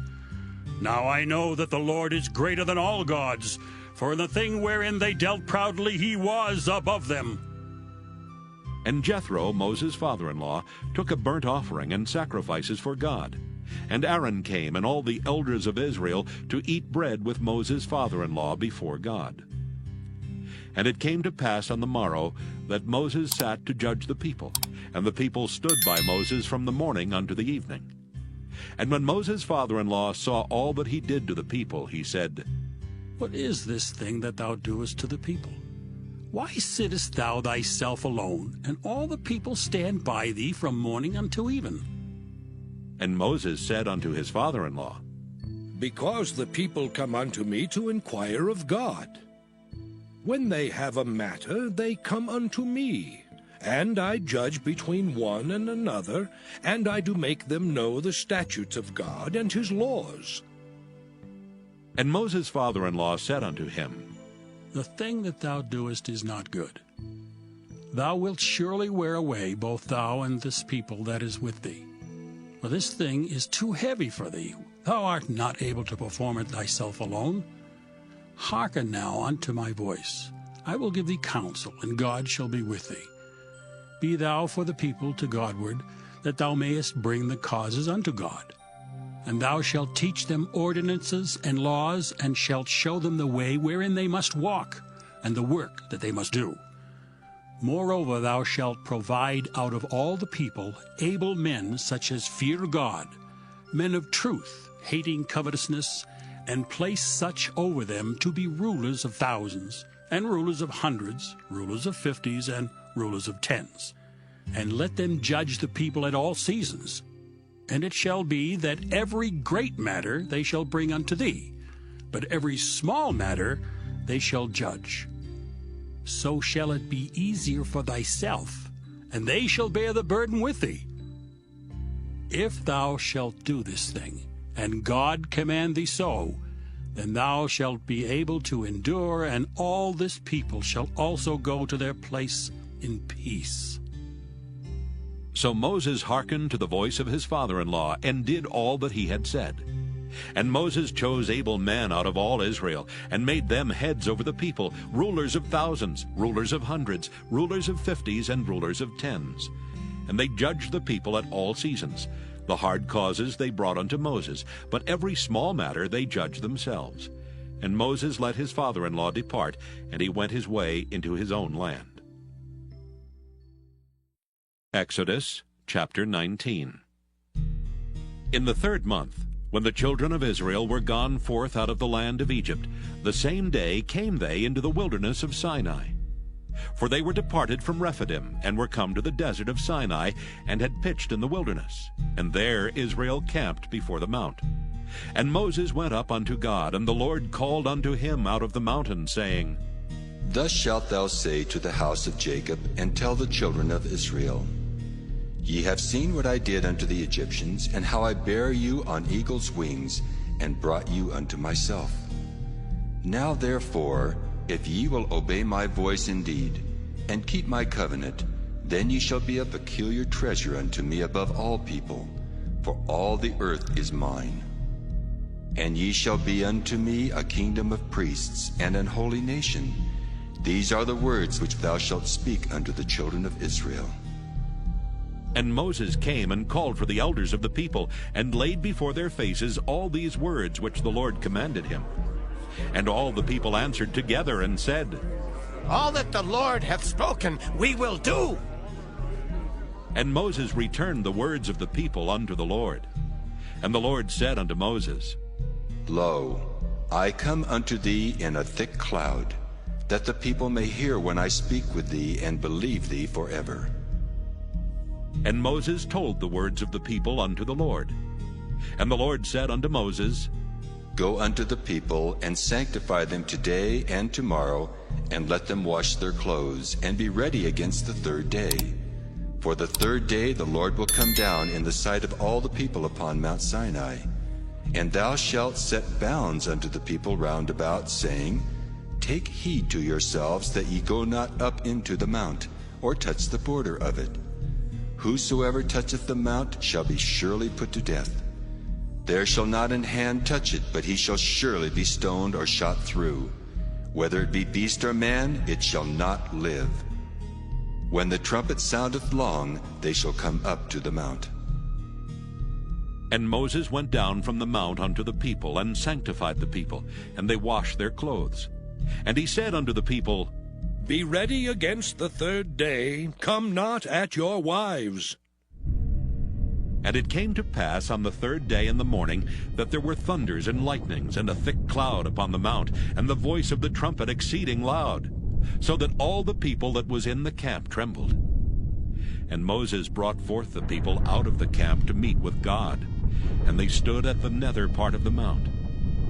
And Mount Sinai was altogether on a smoke, because the Lord descended upon it in fire. And the smoke thereof ascended as the smoke of a furnace, and the whole mount quaked greatly. And when the voice of the trumpet sounded long, and waxed louder and louder, Moses spake, and God answered him by a voice. And the Lord came down upon Mount Sinai on the top of the mount. And the Lord called Moses up to the top of the mount, and Moses went up. And the Lord said unto Moses, Go down, charge the people, lest they break through unto the Lord to gaze, and many of them perish. And let the priests also, which come near to the Lord, sanctify themselves, lest the Lord break forth upon them. And Moses said unto the Lord, The people cannot come up to Mount Sinai, for thou chargest us, saying, Set bounds about the mount, and sanctify it. And the Lord said unto him, Away, get thee down, and thou shalt come up, thou and Aaron with thee. But let not the priests and the people break through to come up unto the Lord, lest he break forth upon them. So Moses went down unto the people, and spake unto them. Exodus chapter 20. And God spake all these words, saying, I am the Lord thy God, which have brought thee out of the land of Egypt, out of the house of bondage. Thou shalt have no other gods before me. Thou shalt not make unto thee any graven image, or any likeness of anything that is in heaven above, or that is in the earth beneath, or that is in the water under the earth. Thou shalt not bow down thyself to them, nor serve them. For I, the Lord thy God, am a jealous God, visiting the iniquity of the fathers upon the children unto the third and fourth generation of them that hate me, and showing mercy unto thousands of them that love me and keep my commandments. Thou shalt not take the name of the Lord thy God in vain, for the Lord will not hold him guiltless that taketh his name in vain. Remember the Sabbath day to keep it holy. 6 days shalt thou labor and do all thy work. But the seventh day is the Sabbath of the Lord thy God. In it thou shalt not do any work, thou, nor thy son, nor thy daughter, thy manservant, nor thy maidservant, nor thy cattle, nor thy stranger that is within thy gates. For in 6 days the Lord made heaven and earth, the sea, and all that in them is, and rested the seventh day. Wherefore the Lord blessed the Sabbath day, and hallowed it. Honor thy father and thy mother, that thy days may be long upon the land which the Lord thy God giveth thee. Thou shalt not kill. Thou shalt not commit adultery. Thou shalt not steal. Thou shalt not bear false witness against thy neighbor. Thou shalt not covet thy neighbor's house. Thou shalt not covet thy neighbor's wife, nor his manservant, nor his maidservant, nor his ox, nor his ass, nor anything that is thy neighbor's. And all the people saw the thunderings, and the lightnings, and the noise of the trumpet, and the mountain smoking. And when the people saw it, they removed and stood afar off. And they said unto Moses, Speak thou with us, and we will hear, but let not God speak with us, lest we die. And Moses said unto the people, Fear not, for God is come to prove you, and that his fear may be before your faces, that ye sin not. And the people stood afar off, and Moses drew near unto the thick darkness where God was. And the Lord said unto Moses, Thus thou shalt say unto the children of Israel, Ye have seen that I have talked with you from heaven. Ye shall not make with me gods of silver, neither shall ye make unto you gods of gold. An altar of earth thou shalt make unto me, and shalt sacrifice thereon thy burnt offerings, and thy peace offerings, thy sheep and thine oxen. In all places where I record my name, I will come unto thee, and I will bless thee. And if thou wilt make me an altar of stone, thou shalt not build it of hewn stone. For if thou lift up thy tool upon it, thou hast polluted it. Neither shalt thou go up by steps unto mine altar, that thy nakedness be not discovered thereon. Exodus chapter 21. Now these are the judgments which thou shalt set before them. If thou buy an Hebrew servant, 6 years he shall serve, and in the 7th he shall go out free for nothing. If he came in by himself, he shall go out by himself. If he were married, then his wife shall go out with him. If his master have given him a wife, and she have borne him sons or daughters, the wife and her children shall be her master's, and he shall go out by himself. And if the servant shall plainly say, I love my master, my wife and my children, I will not go out free, then his master shall bring him unto the judges. He shall also bring him to the door, or unto the door post. And his master shall bore his ear through with an awl, and he shall serve him forever. And if a man sell his daughter to be a maidservant, she shall not go out as the menservants do.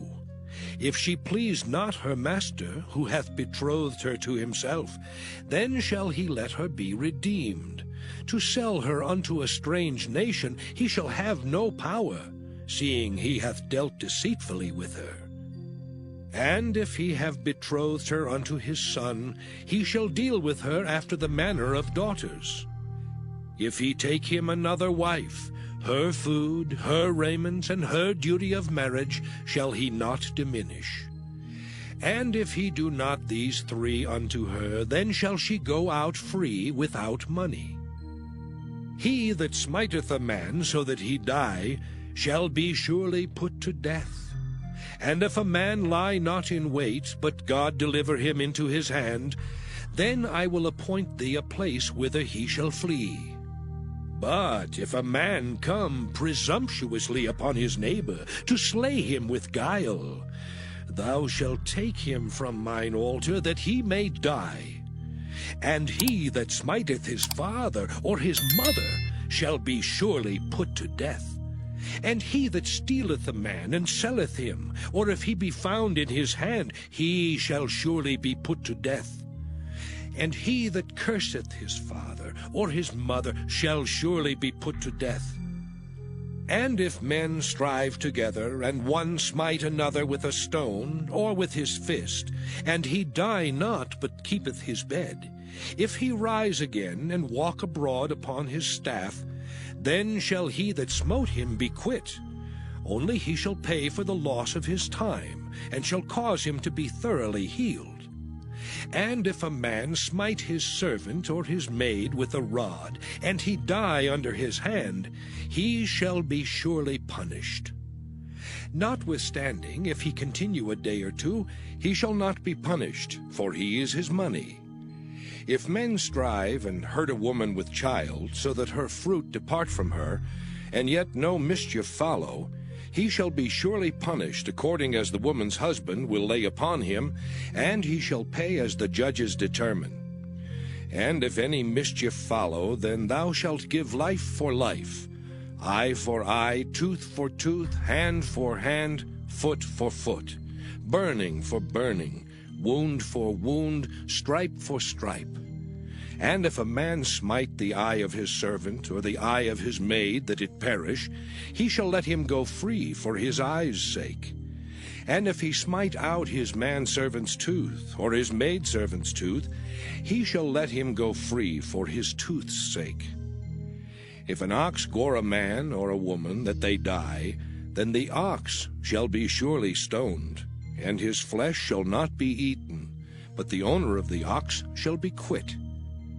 But if the ox were wont to push with his horn in time past, and it hath been testified to his owner, and he hath not kept him in, but that he hath killed a man or a woman, the ox shall be stoned, and his owner also shall be put to death.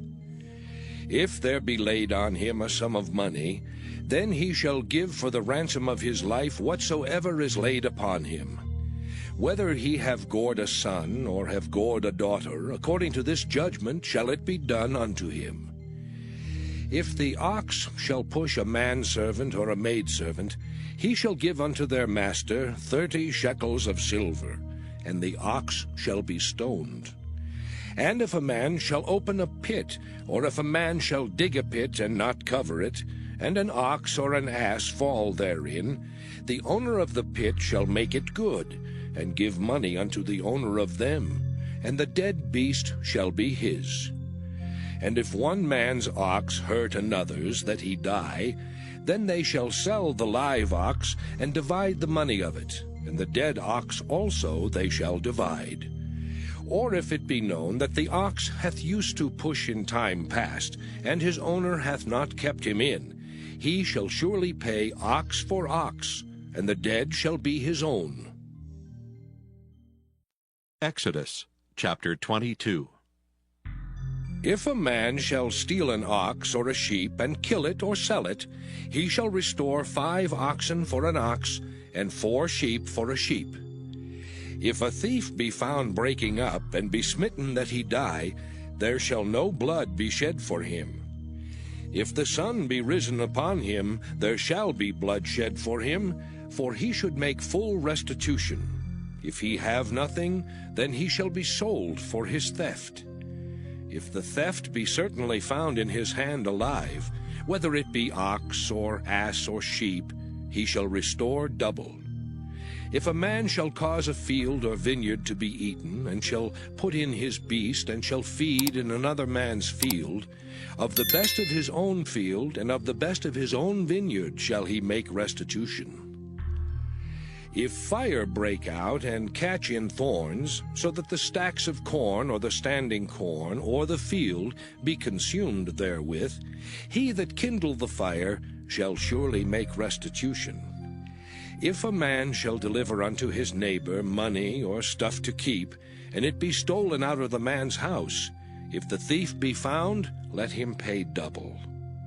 If the thief be not found, then the master of the house shall be brought unto the judges, to see whether he have put his hand unto his neighbor's goods. For all manner of trespass, whether it be for ox, for ass, for sheep, for raiment, or for any manner of lost thing which another challengeth to be his, the cause of both parties shall come before the judges. And whom the judges shall condemn, he shall pay double unto his neighbor. If a man deliver unto his neighbor an ass, or an ox, or a sheep, or any beast to keep, and it die, or be hurt, or driven away, no man seeing it, then shall an oath of the Lord be between them both, that he hath not put his hand unto his neighbor's goods, and the owner of it shall accept thereof, and he shall not make it good. And if it be stolen from him, he shall make restitution unto the owner thereof. If it be torn in pieces, then let him bring it for witness, and he shall not make good that which was torn. And if a man borrow aught of his neighbor, and it be hurt or die, the owner thereof being not with it, he shall surely make it good. But if the owner thereof be with it, he shall not make it good. If it be an hired thing, it came for his hire. And if a man entice a maid that is not betrothed, and lie with her, he shall surely endow her to be his wife. If her father utterly refuse to give her unto him, he shall pay money according to the dowry of virgins. Thou shalt not suffer a witch to live. Whosoever lieth with a beast shall surely be put to death. He that sacrificeth unto any god save unto the Lord only, he shall be utterly destroyed.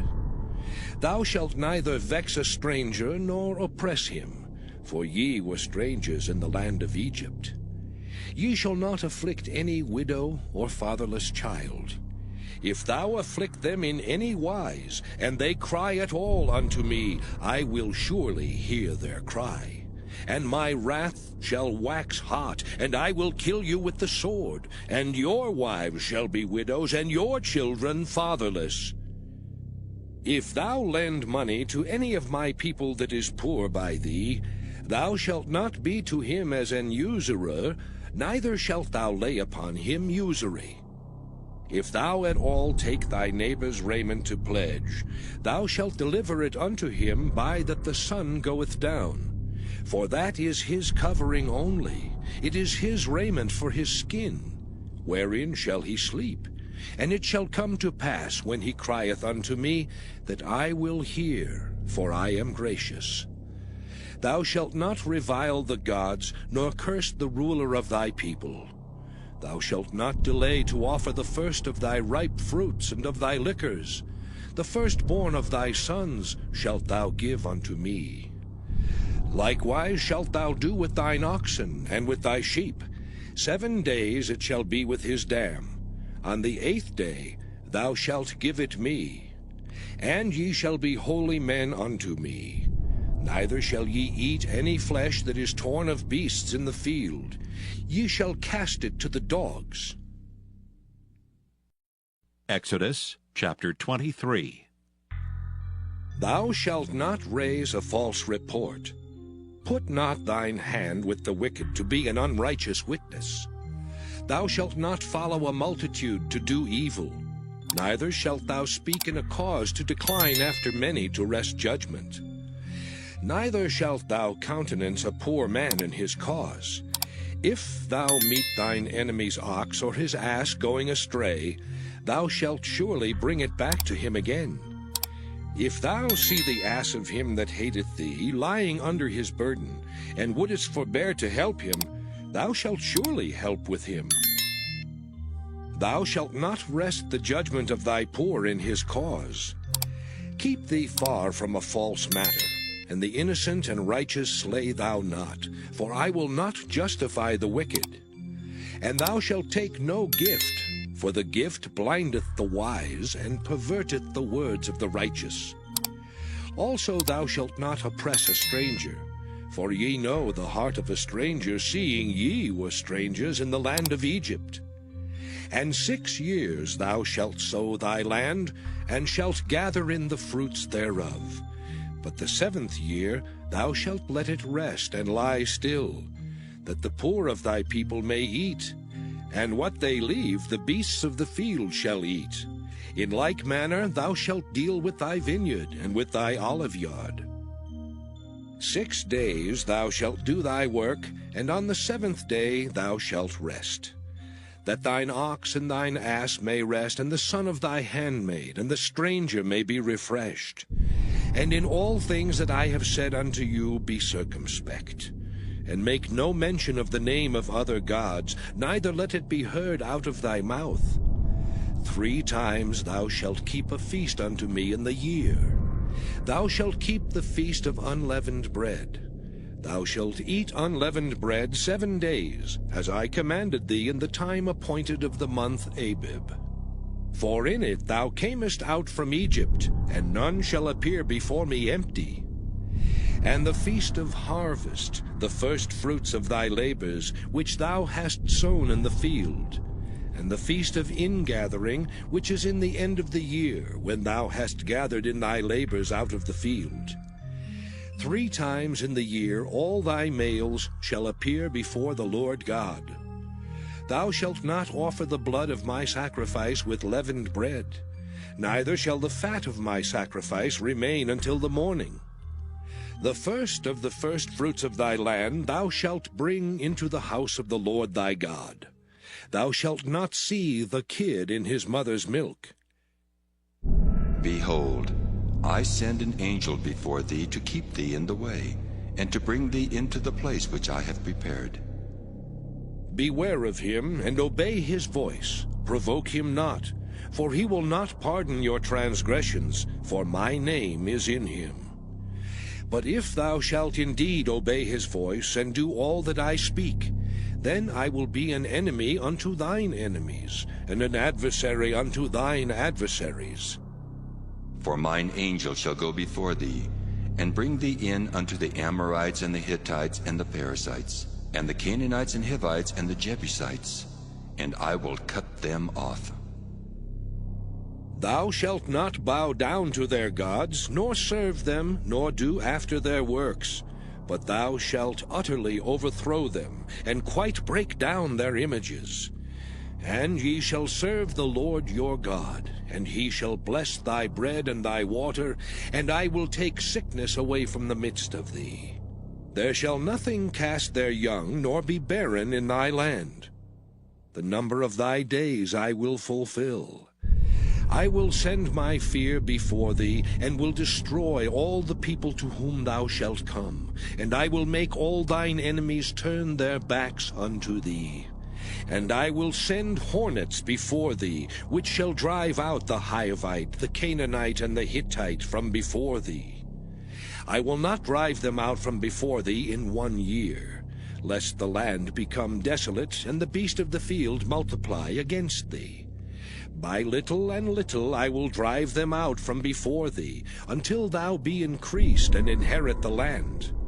And I will set thy bounds from the Red Sea even unto the sea of the Philistines, and from the desert unto the river.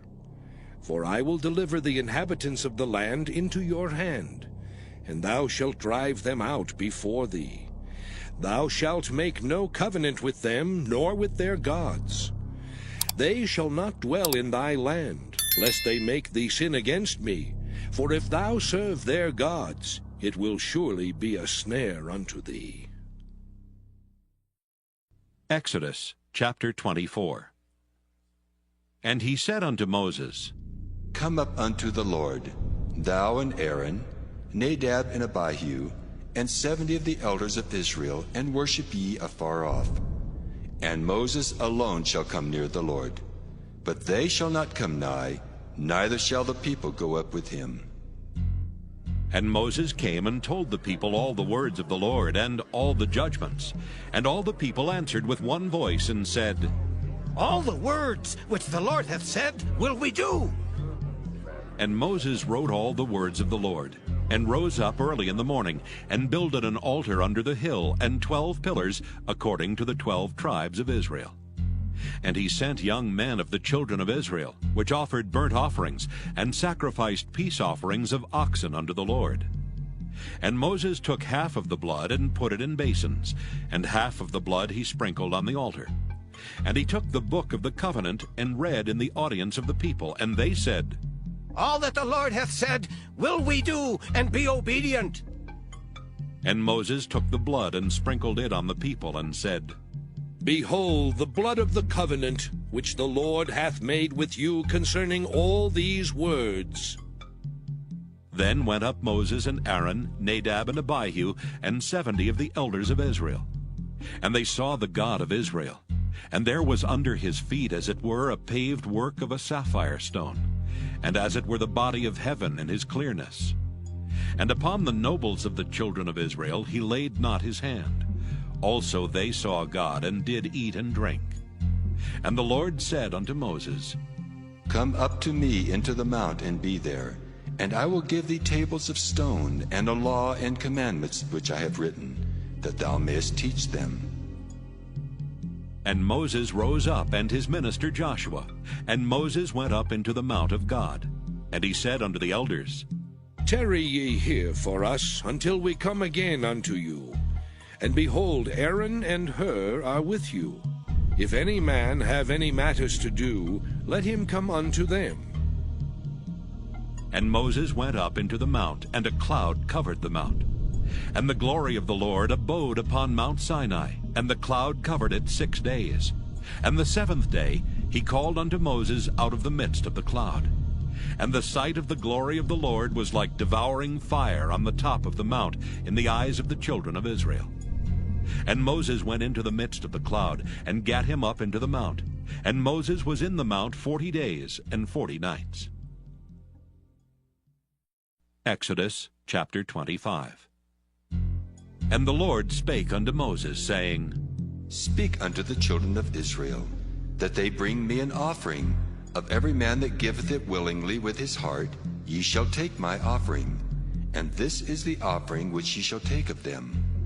Gold and silver and brass, and blue and purple and scarlet, and fine linen and goat's hair, and ram's skins dyed red, and badger's skins, and shittim wood, oil for the light, spices for anointing oil and for sweet incense, onyx stones, and stones to be set in the ephod and in the breastplate. And let them make me a sanctuary, that I may dwell among them, according to all that I show thee, after the pattern of the tabernacle, and the pattern of all the instruments thereof, even so shall ye make it. And they shall make an ark of shittim wood. 2 cubits and a half shall be the length thereof, and a cubit and a half the breadth thereof, and a cubit and a half the height thereof. And thou shalt overlay it with pure gold, within and without shalt thou overlay it, and shalt make upon it a crown of gold round about. And thou shalt cast 4 rings of gold for it, and put them in the 4 corners thereof, and 2 rings shall be in the one side of it, and 2 rings in the other side of it. And thou shalt make staves of shittim wood, and overlay them with gold. And thou shalt put the staves into the rings by the sides of the ark, that the ark may be borne with them. The staves shall be in the rings of the ark, they shall not be taken from it. And thou shalt put into the ark the testimony which I shall give thee. And thou shalt make a mercy seat of pure gold. 2 cubits and a half shall be the length thereof, and a cubit and a half the breadth thereof. And thou shalt make 2 cherubims of gold.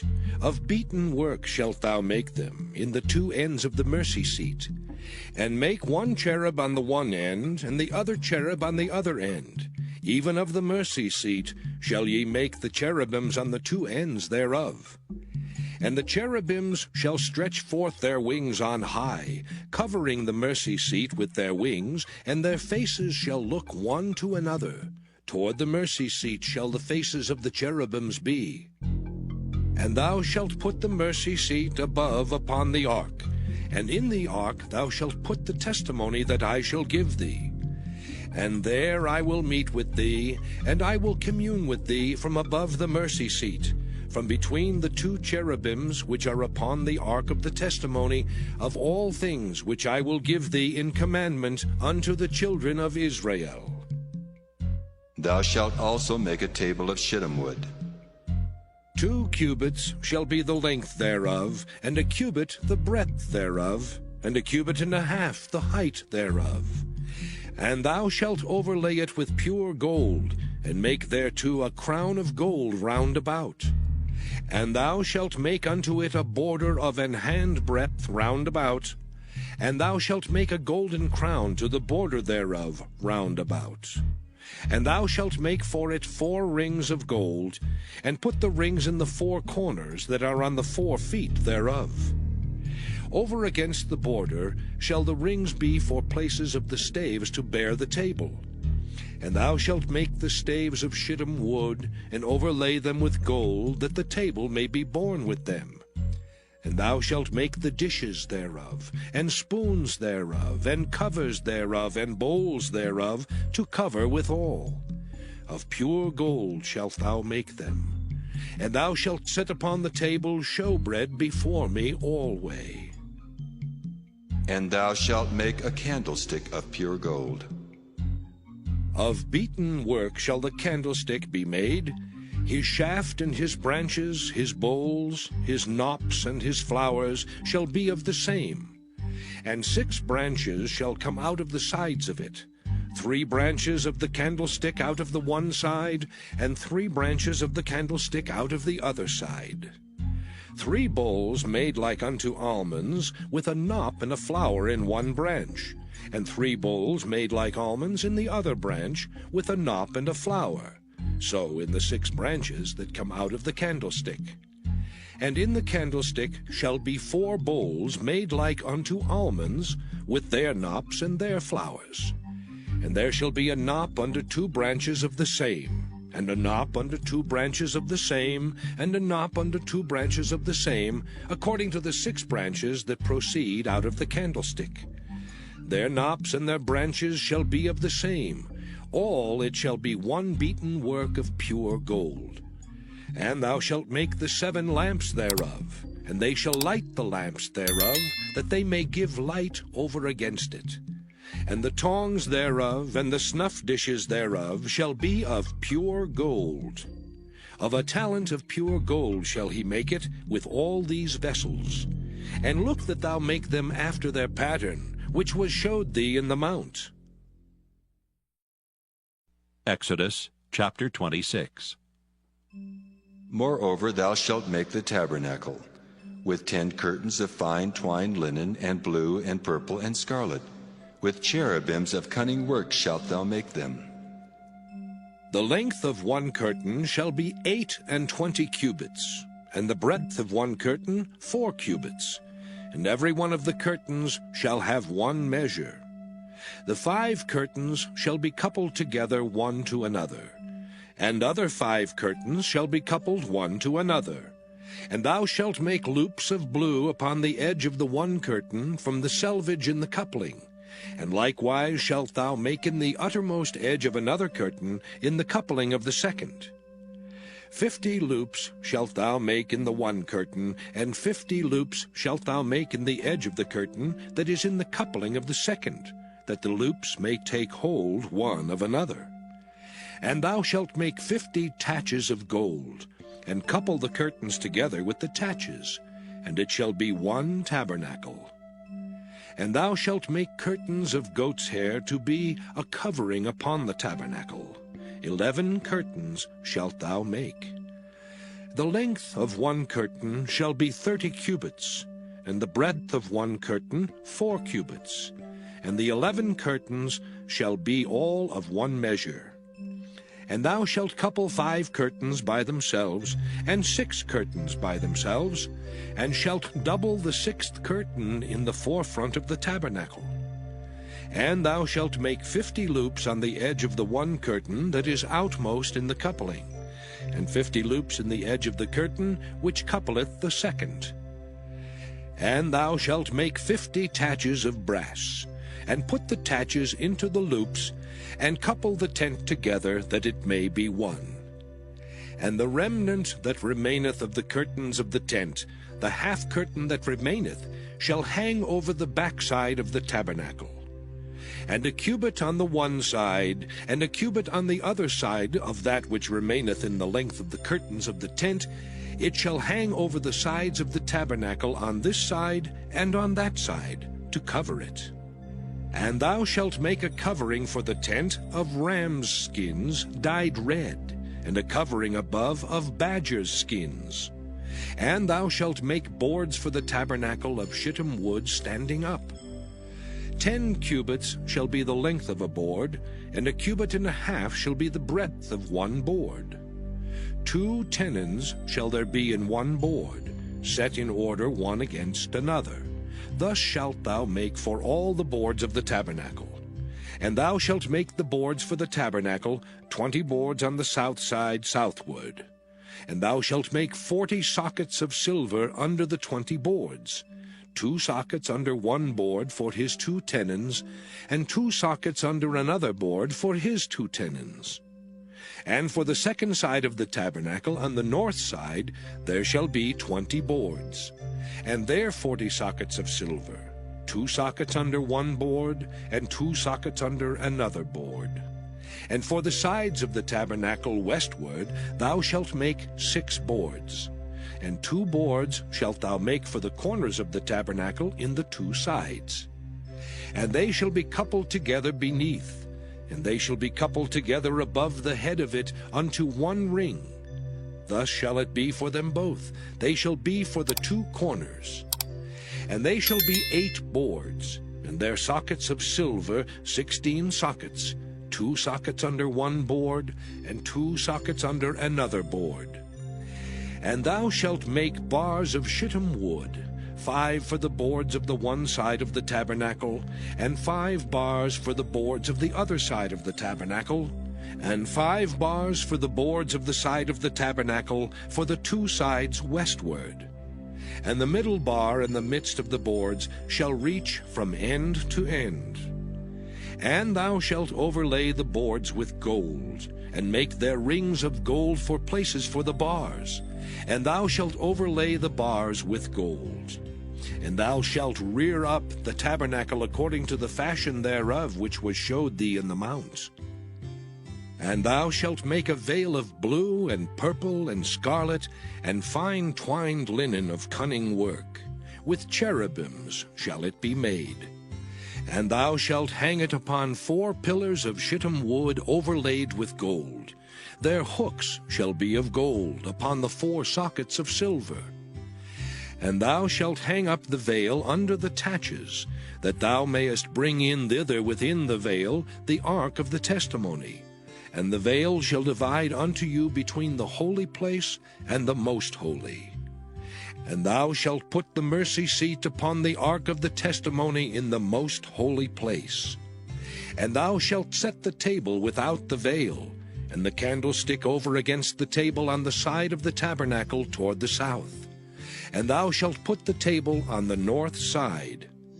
And thou shalt make an hanging for the door of the tent of blue and purple and scarlet and fine twined linen, wrought with needlework. And thou shalt make for the hanging 5 pillars of shittim wood, and overlay them with gold, and their hooks shall be of gold, and thou shalt cast 5 sockets of brass for them. Exodus chapter 27. And thou shalt make an altar of shittim wood, 5 cubits long and 5 cubits broad. The altar shall be 4 square, and the height thereof shall be 3 cubits. And thou shalt make the horns of it upon the 4 corners thereof.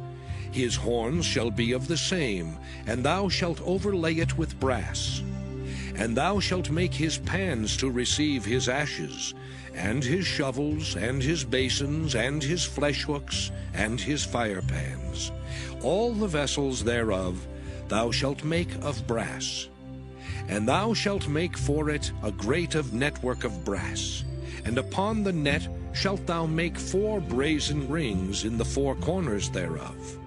And thou shalt put it under the compass of the altar beneath, that the net may be even to the midst of the altar. And thou shalt make staves for the altar, staves of shittim wood, and overlay them with brass. And the staves shall be put into the rings, and the staves shall be upon the 2 sides of the altar, to bear it. Hollow with boards shalt thou make it, as it was showed thee in the mount, so shall they make it. And thou shalt make the court of the tabernacle. For the south side southward there shall be hangings for the court of fine twined linen of 100 cubits long for one side. And the 20 pillars thereof and their 20 sockets shall be of brass. The hooks of the pillars and their fillets shall be of silver. And likewise for the north side in length there shall be hangings of 100 cubits long, and his 20 pillars and their 20 sockets of brass. The hooks of the pillars and their fillets of silver. And for the breadth of the court on the west side shall be hangings of 50 cubits, their pillars 10, and their sockets 10. And the breadth of the court on the east side eastward shall be 50 cubits. The hangings of one side of the gate shall be 15 cubits, their pillars 3, and their sockets 3. And on the other side shall be hangings 15 cubits, their pillars 3, and their sockets 3.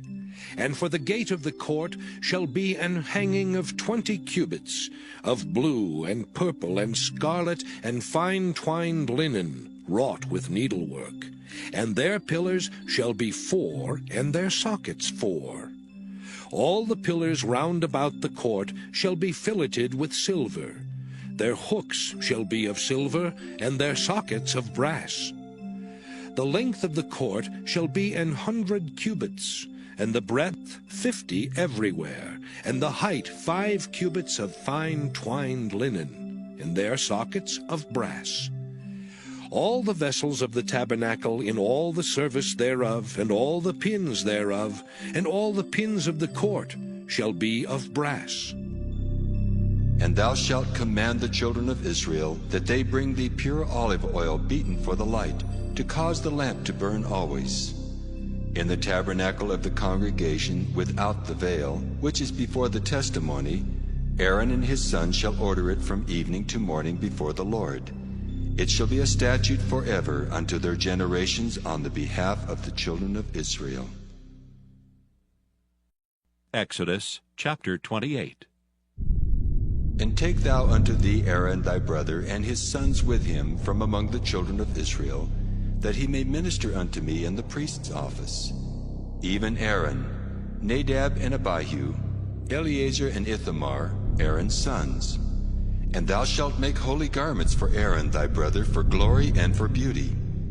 And thou shalt speak unto all that are wise-hearted, whom I have filled with the spirit of wisdom, that they may make Aaron's garments to consecrate him, that he may minister unto me in the priest's office. And these are the garments which they shall make: a breastplate, and an ephod, and a robe, and a broidered coat, a mitre, and a girdle. And they shall make holy garments for Aaron thy brother and his sons, that he may minister unto me in the priest's office. And they shall take gold, and blue, and purple, and scarlet, and fine linen. And they shall make the ephod of gold, of blue, and of purple, of scarlet, and fine twined linen, with cunning work. It shall have the 2 shoulder pieces thereof joined at the 2 edges thereof, and so it shall be joined together. And the curious girdle of the ephod, which is upon it, shall be of the same, according to the work thereof, even of gold, of blue, and purple, and scarlet, and fine twined linen. And thou shalt take 2 onyx stones, and grave on them the names of the children of Israel, 6 of their names on 1 stone, and the other 6 names of the rest on the other stone, according to their birth. With the work of an engraver in stone, like the engravings of a signet, shalt thou engrave the 2 stones with the names of the children of Israel.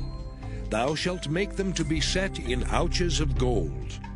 And thou shalt put the 2 stones upon the shoulders of the ephod for stones of memorial unto the children of Israel. And Aaron shall bear their names before the Lord upon his 2 shoulders for a memorial. And thou shalt make ouches of gold, and 2 chains of pure gold at the ends. Of wreathen work shalt thou make them, and fasten the wreathen chains to the ouches. And thou shalt make the breastplate of judgment with cunning work.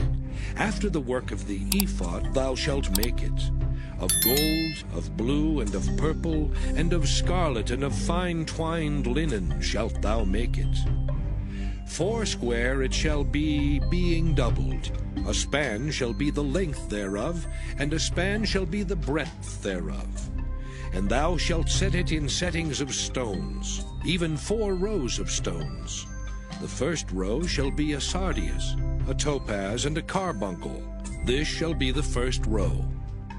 And the second row shall be an emerald, a sapphire, and a diamond.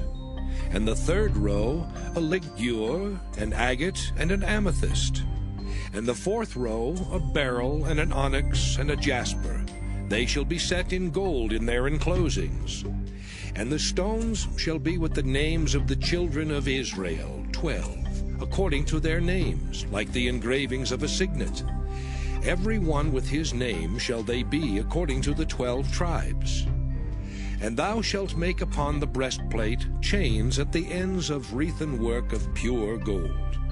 And thou shalt make upon the breastplate 2 rings of gold, and shalt put the 2 rings on the 2 ends of the breastplate.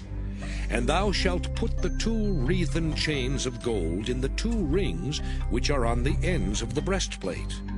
And the other 2 ends of the 2 wreathen chains thou shalt fasten in the 2 ouches, and put them on the shoulder pieces of the ephod before it. And thou shalt make 2 rings of gold, and thou shalt put them upon the 2 ends of the breastplate in the border thereof, which is in the side of the ephod inward. And 2 other rings of gold thou shalt make, and shalt put them on the 2 sides of the ephod underneath, toward the forepart thereof, over against the other coupling thereof, above the curious girdle of the ephod. And they shall bind the breastplate by the rings thereof unto the rings of the ephod with a lace of blue, that it may be above the curious girdle of the ephod, and that the breastplate be not loosed from the ephod. And Aaron shall bear the names of the children of Israel in the breastplate of judgment upon his heart, when he goeth in unto the holy place for a memorial before the Lord continually. And thou shalt put in the breastplate of judgment the Urim and the Thummim, and they shall be upon Aaron's heart when he goeth in before the Lord. And Aaron shall bear the judgment of the children of Israel upon his heart before the Lord continually. And thou shalt make the robe of the ephod all of blue, and there shall be an hole in the top of it, in the midst thereof. It shall have a binding of woven work round about the hole of it, as it were the hole of an habergeon, that it be not rent. And beneath upon the hem of it thou shalt make pomegranates of blue, and of purple, and of scarlet, round about the hem thereof, and bells of gold between them round about. A golden bell and a pomegranate, a golden bell and a pomegranate, upon the hem of the robe round about. And it shall be upon Aaron to minister, and his sound shall be heard when he goeth in unto the holy place before the Lord, and when he cometh out, that he die not. And thou shalt make a plate of pure gold, and grave upon it, like the engravings of a signet, Holiness to the Lord. And thou shalt put it on a blue lace, that it may be upon the mitre, upon the forefront of the mitre it shall be. And it shall be upon Aaron's forehead, that Aaron may bear the iniquity of the holy things which the children of Israel shall hallow in all their holy gifts.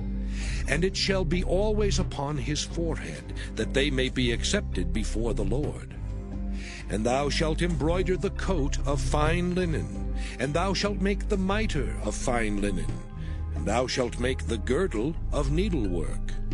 And for Aaron's sons thou shalt make coats, and thou shalt make for them girdles, and bonnets shalt thou make for them, for glory and for beauty. And thou shalt put them upon Aaron thy brother, and his sons with him, and shalt anoint them, and consecrate them, and sanctify them, that they may minister unto me in the priest's office. And thou shalt make them linen breeches to cover their nakedness. From the loins even unto the thighs they shall reach. And they shall be upon Aaron and upon his sons when they come in unto the tabernacle of the congregation, or when they come near unto the altar to minister in the holy place, that they bear not iniquity and die. It shall be a statute forever unto him and his seed after him. Exodus chapter 29. And this is the thing that thou shalt do unto them to hallow them, to minister unto me in the priest's office. Take 1 young bullock and 2 rams without blemish, and unleavened bread, and cakes unleavened, tempered with oil, and wafers unleavened, anointed with oil. Of wheaten flour shalt thou make them. And thou shalt put them into 1 basket, and bring them in the basket with the bullock and the 2 rams. And Aaron and his sons thou shalt bring unto the door of the tabernacle of the congregation, and shalt wash them with water. And thou shalt take the garments, and put upon Aaron the coat, and the robe of the ephod, and the breastplate, and gird him with the curious girdle of the ephod. And thou shalt put the mitre upon his head, and put the holy crown upon the mitre. Then shalt thou take the anointing oil, and pour it upon his head, and anoint him. And thou shalt bring his sons, and put coats upon them. And thou shalt gird them with girdles, Aaron and his sons, and put the bonnets on them. And the priest's office shall be theirs for a perpetual statute. And thou shalt consecrate Aaron and his sons. And thou shalt cause a bullock to be brought before the tabernacle of the congregation. And Aaron and his sons shall put their hands upon the head of the bullock. And thou shalt kill the bullock before the Lord, by the door of the tabernacle of the congregation. And thou shalt take of the blood of the bullock, and put it upon the horns of the altar with thy finger, and pour all the blood beside the bottom of the altar. And thou shalt take all the fat that covereth the inwards, and the caul that is above the liver, and the 2 kidneys, and the fat that is upon them, and burn them upon the altar. But the flesh of the bullock, and his skin, and his dung, shalt thou burn with fire without the camp. It is a sin offering. Thou shalt also take 1 ram, and Aaron and his sons shall put their hands upon the head of the ram. And thou shalt slay the ram, and thou shalt take his blood, and sprinkle it round about upon the altar. And thou shalt cut the ram in pieces, and wash the inwards of him, and his legs, and put them unto his pieces, and unto his head. And thou shalt burn the whole ram upon the altar. It is a burnt offering unto the Lord. It is a sweet savour, an offering made by fire unto the Lord. And thou shalt take the other ram, and Aaron and his sons shall put their hands upon the head of the ram. Then shalt thou kill the ram, and take of his blood, and put it upon the tip of the right ear of Aaron, and upon the tip of the right ear of his sons, and upon the thumb of their right hand, and upon the great toe of their right foot, and sprinkle the blood upon the altar round about. And thou shalt take of the blood that is upon the altar, and of the anointing oil, and sprinkle it upon Aaron, and upon his garments, and upon his sons, and upon the garments of his sons with him. And he shall be hallowed, and his garments, and his sons' garments with him. Also thou shalt take of the ram the fat and the rump, and the fat that covereth the inwards, and the caul above the liver, and the 2 kidneys, and the fat that is upon them, and the right shoulder, for it is a ram of consecration. And 1 loaf of bread, and 1 cake of oiled bread, and 1 wafer out of the basket of the unleavened bread that is before the Lord. And thou shalt put all in the hands of Aaron, and in the hands of his sons, and shalt wave them for a wave offering before the Lord. And thou shalt receive them of their hands, and burn them upon the altar for a burnt offering, for a sweet savour before the Lord. It is an offering made by fire unto the Lord. And thou shalt take the breast of the ram of Aaron's consecration, and wave it for a wave offering before the Lord, and it shall be thy part. And thou shalt sanctify the breast of the wave offering, and the shoulder of the heave offering, which is waved and which is heaved up, of the ram of the consecration, even of that which is for Aaron, and of that which is for his sons.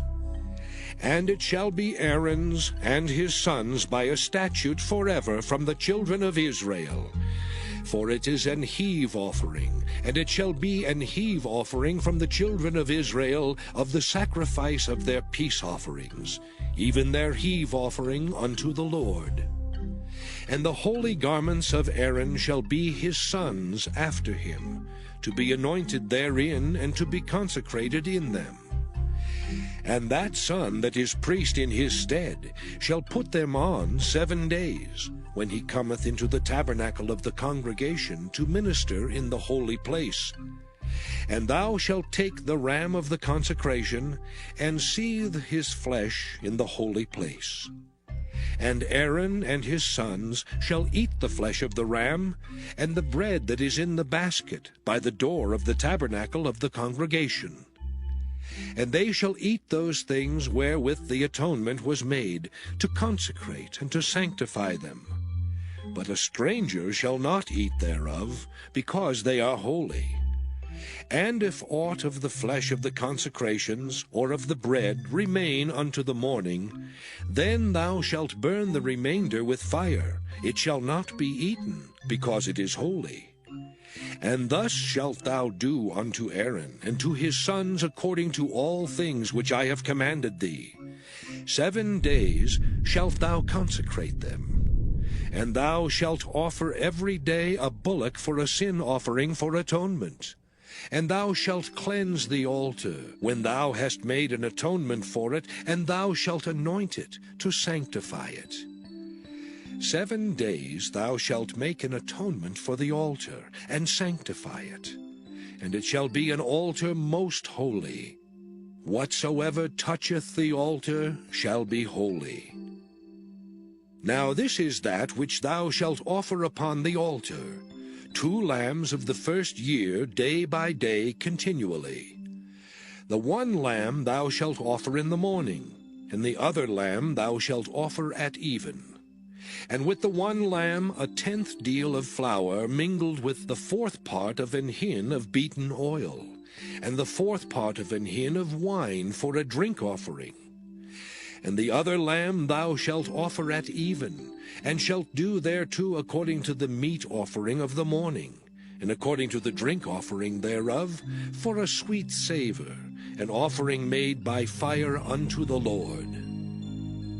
This shall be a continual burnt offering throughout your generations, at the door of the tabernacle of the congregation before the Lord, where I will meet you to speak there unto thee. And there I will meet with the children of Israel, and the tabernacle shall be sanctified by my glory. And I will sanctify the tabernacle of the congregation and the altar.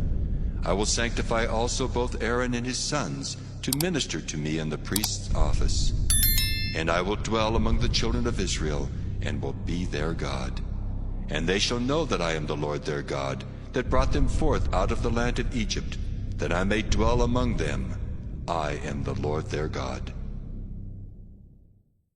Exodus chapter 30. And thou shalt make an altar to burn incense upon. Of shittim wood shalt thou make it. A cubit shall be the length thereof, and a cubit the breadth thereof. 4 square shall it be, and 2 cubits shall be the height thereof. The horns thereof shall be of the same. And thou shalt overlay it with pure gold, the top thereof, and the sides thereof round about, and the horns thereof, and thou shalt make unto it a crown of gold round about. And 2 golden rings shalt thou make to it under the crown of it, by the 2 corners thereof, upon the 2 sides of it shalt thou make it, and they shall be for places for the staves to bear it withal. And thou shalt make the staves of shittim wood, and overlay them with gold. And thou shalt put it before the veil that is by the ark of the testimony, before the mercy seat that is over the testimony, where I will meet with thee. And Aaron shall burn thereon sweet incense every morning. When he dresseth the lamps, he shall burn incense upon it. And when Aaron lighteth the lamps at even, he shall burn incense upon it, a perpetual incense before the Lord throughout your generations. Ye shall offer no strange incense thereon, nor burnt sacrifice, nor meat offering. Neither shall ye pour drink offering thereon. And Aaron shall make an atonement upon the horns of it once in a year with the blood of the sin offering of atonements. Once in the year shall he make atonement upon it throughout your generations. It is most holy unto the Lord. And the Lord spake unto Moses, saying, When thou takest the sum of the children of Israel after their number, then shall they give every man a ransom for his soul unto the Lord, when thou numberest them. That there be no plague among them when thou numberest them. This they shall give every one that passeth among them that are numbered, 1/2 shekel after the shekel of the sanctuary. A shekel is 20 gerahs, and 1/2 shekel shall be the offering of the Lord. Every one that passeth among them that are numbered, from 20 years old and above, shall give an offering unto the Lord. The rich shall not give more, and the poor shall not give less than 1/2 shekel when they give an offering unto the Lord, to make an atonement for your souls. And thou shalt take the atonement money of the children of Israel, and shalt appoint it for the service of the tabernacle of the congregation, that it may be a memorial unto the children of Israel before the Lord, to make an atonement for your souls. And the Lord spake unto Moses, saying, Thou shalt also make a laver of brass, and his foot also of brass to wash withal. And thou shalt put it between the tabernacle of the congregation and the altar, and thou shalt put water therein. For Aaron and his sons shall wash their hands and their feet thereat. When they go into the tabernacle of the congregation, they shall wash with water, that they die not.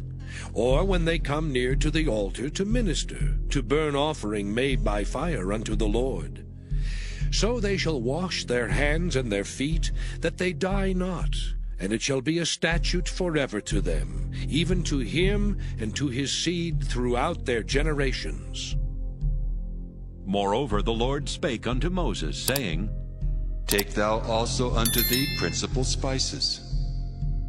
Of pure myrrh 500 shekels, and of sweet cinnamon half so much, even 250 shekels, and of sweet calamus 250 shekels, and of cassia 500 shekels, after the shekel of the sanctuary, and of oil, olive, and hin.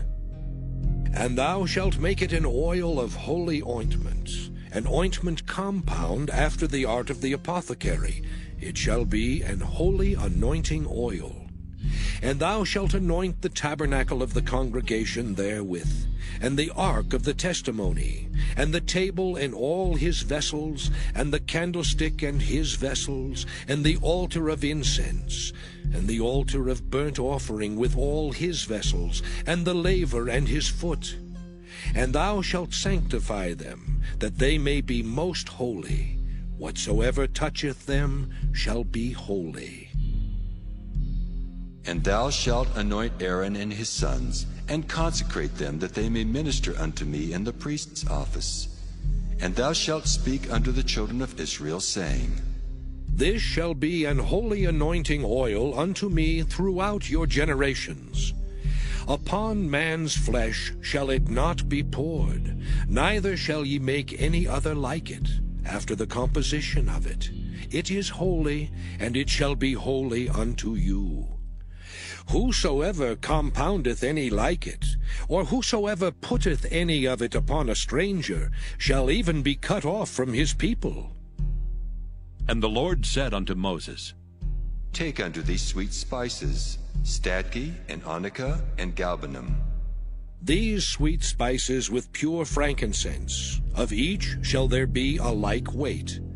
And thou shalt make it a perfume, a confection after the art of the apothecary, tempered together, pure and holy. And thou shalt beat some of it very small, and put of it before the testimony in the tabernacle of the congregation, where I will meet with thee. It shall be unto you most holy. And as for the perfume which thou shalt make, ye shall not make to yourselves according to the composition thereof. It shall be unto thee holy for the Lord. Whosoever shall make like unto that, to smell thereto, shall even be cut off from his people. Exodus chapter 31. And the Lord spake unto Moses, saying, See, I have called by name Bezaleel, the son of Uri, the son of Hur, of the tribe of Judah. And I have filled him with the Spirit of God, in wisdom and in understanding, and in knowledge and in all manner of workmanship, to devise cunning works, to work in gold and in silver and in brass, and in cutting of stones to set them, and in carving of timber, to work in all manner of workmanship. And I, behold, I have given with him Aholiab, the son of Ahisamach, of the tribe of Dan. And in the hearts of all that are wise-hearted, I have put wisdom, that they may make all that I have commanded thee. The tabernacle of the congregation, and the ark of the testimony, and the mercy seat that is thereupon, and all the furniture of the tabernacle, and the table and his furniture, and the pure candlestick with all his furniture, and the altar of incense, and the altar of burnt offering with all his furniture, and the laver and his foot, and the cloths of service, and the holy garments for Aaron the priest, and the garments of his sons, to minister in the priest's office. And the anointing oil, and sweet incense for the holy place, according to all that I have commanded thee shall they do. And the Lord spake unto Moses, saying, Speak thou also unto the children of Israel, saying, Verily my Sabbaths ye shall keep, for it is a sign between me and you throughout your generations, that ye may know that I am the Lord that doth sanctify you. Ye shall keep the Sabbath therefore, for it is holy unto you. Every one that defileth it shall surely be put to death. For whosoever doeth any work therein, that soul shall be cut off from among his people. 6 days may work be done, but in the 7th is the Sabbath of rest, holy to the Lord. Whosoever doeth any work in the Sabbath day, he shall surely be put to death. Wherefore the children of Israel shall keep the Sabbath, to observe the Sabbath throughout their generations, for a perpetual covenant.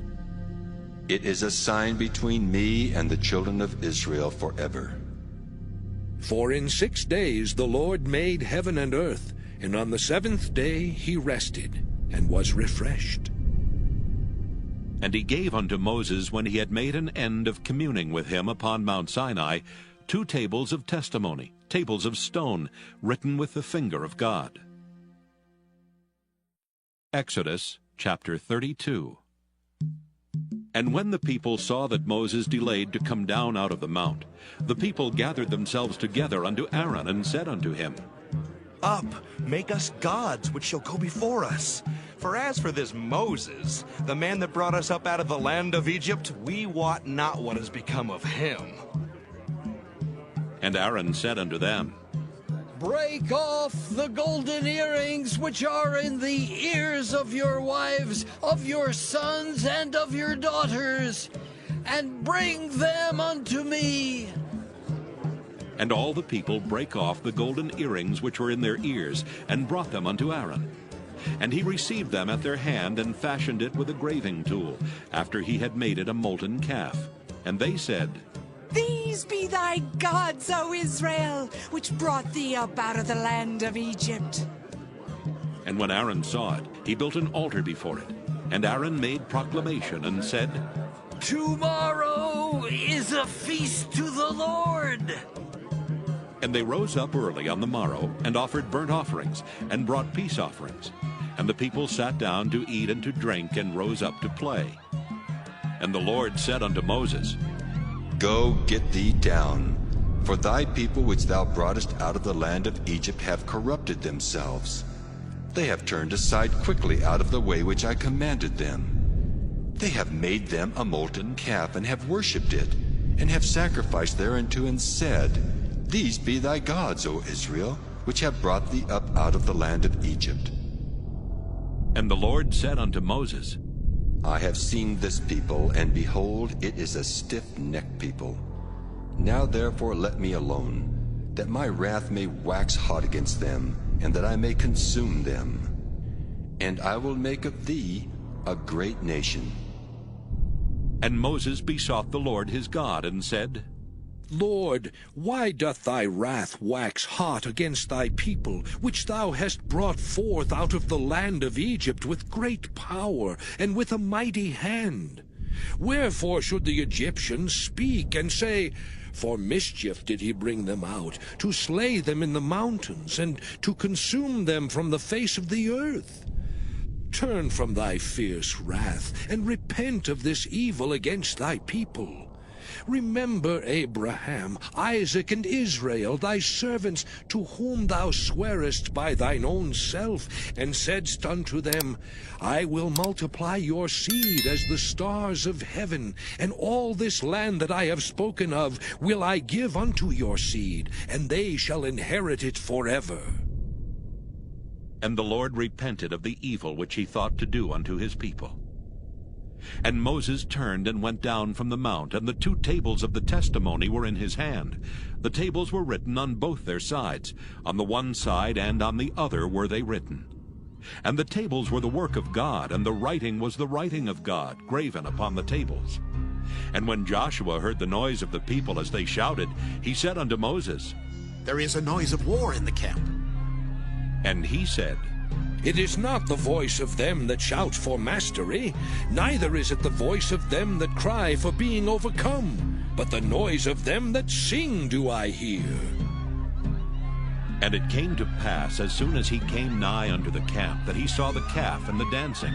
And Moses' anger waxed hot, and he cast the tables out of his hands, and brake them beneath the mount. And he took the calf which they had made, and burnt it in the fire, and ground it to powder, and strawed it upon the water, and made the children of Israel drink of it. And Moses said unto Aaron, What did this people unto thee, that thou hast brought so great a sin upon them? And Aaron said, Let not the anger of my lord wax hot. Thou knowest the people, that they are set on mischief. For they said unto me, Make us gods, which shall go before us. For as for this Moses, the man that brought us up out of the land of Egypt, we wot not what is become of him. And I said unto them, Whosoever hath any gold, let them break it off. So they gave it me. Then I cast it into the fire, and there came out this calf. And when Moses saw that the people were naked, for Aaron had made them naked unto their shame among their enemies, then Moses stood in the gate of the camp and said, Who is on the Lord's side? Let him come unto me. And all the sons of Levi gathered themselves together unto him. And he said unto them, Thus saith the Lord God of Israel, Put every man his sword by his side, and go in and out from gate to gate throughout the camp, and slay every man his brother, and every man his companion, and every man his neighbor. And the children of Levi did according to the word of Moses. And there fell of the people that day about 3,000 men. For Moses had said, Consecrate yourselves today to the Lord, even every man upon his son, and upon his brother, that he may bestow upon you a blessing this day. And it came to pass on the morrow that Moses said unto the people, Ye have sinned a great sin, and now I will go up unto the Lord. Peradventure I shall make an atonement for your sin. And Moses returned unto the Lord and said, Oh, this people have sinned a great sin, and have made them gods of gold. Yet now, if thou wilt forgive their sin, and if not, blot me, I pray thee, out of thy book which thou hast written. And the Lord said unto Moses, Whosoever hath sinned against me, him will I blot out of my book. Therefore now go, lead the people unto the place of which I have spoken unto thee. Behold, mine angel shall go before thee. Nevertheless, in the day when I visit, I will visit their sin upon them. And the Lord plagued the people, because they made the calf which Aaron made. Exodus chapter 33. And the Lord said unto Moses, Depart and go up hence, thou and the people which thou hast brought up out of the land of Egypt, unto the land which I swear unto Abraham, to Isaac, and to Jacob, saying, Unto thy seed will I give it. And I will send an angel before thee, and I will drive out the Canaanite, the Amorite, and the Hittite, and the Perizzite, the Hivite, and the Jebusite, unto a land flowing with milk and honey, for I will not go up in the midst of thee, for thou art a stiff-necked people, lest I consume thee in the way. And when the people heard these evil tidings, they mourned, and no man did put on him his ornaments. For the Lord had said unto Moses, Say unto the children of Israel, Ye are a stiff-necked people. I will come up into the midst of thee in a moment, and consume thee. Therefore now put off thine ornaments from thee, that I may know what to do unto thee. And the children of Israel stripped themselves of their ornaments by the Mount Horeb. And Moses took the tabernacle, and pitched it without the camp, afar off from the camp, and called it the tabernacle of the congregation. And it came to pass that every one which sought the Lord went out unto the tabernacle of the congregation, which was without the camp. And it came to pass, when Moses went out unto the tabernacle, that all the people rose up, and stood every man at his tent door, and looked after Moses until he was gone into the tabernacle. And it came to pass, as Moses entered into the tabernacle, the cloudy pillar descended, and stood at the door of the tabernacle. And the Lord talked with Moses. And all the people saw the cloudy pillar stand at the tabernacle door. And all the people rose up and worshipped, every man in his tent door. And the Lord spake unto Moses face to face, as a man speaketh unto his friend. And he turned again into the camp. But his servant Joshua, the son of Nun, a young man, departed not out of the tabernacle. And Moses said unto the Lord, See, thou sayest unto me, Bring up this people. And thou hast not let me know whom thou wilt send with me. Yet thou hast said, I know thee by name, and thou hast also found grace in my sight. Now therefore I pray thee, if I have found grace in thy sight, show me now thy way, that I may know thee, that I may find grace in thy sight, and consider that this nation is thy people. And he said, My presence shall go with thee, and I will give thee rest. And he said unto him, If thy presence go not with me, carry us not up hence. For wherein shall it be known here that I and thy people have found grace in thy sight? Is it not in that thou goest with us? So shall we be separated, I and thy people, from all the people that are upon the face of the earth. And the Lord said unto Moses, I will do this thing also that thou hast spoken, for thou hast found grace in my sight, and I know thee by name. And he said, I beseech thee, show me thy glory. And he said, I will make all my goodness pass before thee, and I will proclaim the name of the Lord before thee, and will be gracious to whom I will be gracious, and will show mercy on whom I will show mercy. And he said, Thou canst not see my face, for there shall no man see me and live. And the Lord said, Behold, there is a place by me, and thou shalt stand upon a rock. And it shall come to pass, while my glory passeth by, that I will put thee in a cleft of the rock, and will cover thee with my hand while I pass by. And I will take away mine hand, and thou shalt see my back parts, but my face shall not be seen. Exodus chapter 34. And the Lord said unto Moses, Hew thee 2 tables of stone like unto the first, and I will write upon these tables the words that were in the first tables which thou breakest. And be ready in the morning, and come up in the morning unto Mount Sinai, and present thyself there to me in the top of the mount. And no man shall come up with thee, neither let any man be seen throughout all the mount, neither let the flocks nor herds feed before that mount. And he hewed 2 tables of stone like unto the first. And Moses rose up early in the morning, and went up unto Mount Sinai, as the Lord had commanded him, and took in his hand the 2 tables of stone. And the Lord descended in the cloud, and stood with him there, and proclaimed the name of the Lord. And the Lord passed by before him, and proclaimed, The Lord God, merciful and gracious, long-suffering and abundant in goodness and truth, keeping mercy for thousands, forgiving iniquity and transgression and sin, and that will by no means clear the guilty, visiting the iniquity of the fathers upon the children, and upon the children's children, unto the 3rd and to the 4th generation. And Moses made haste, and bowed his head toward the earth, and worshipped. And he said, If now I have found grace in thy sight, O Lord, let my Lord, I pray thee, go among us. For it is a stiff-necked people, and pardon our iniquity and our sin, and take us for thine inheritance. And he said, Behold, I make a covenant.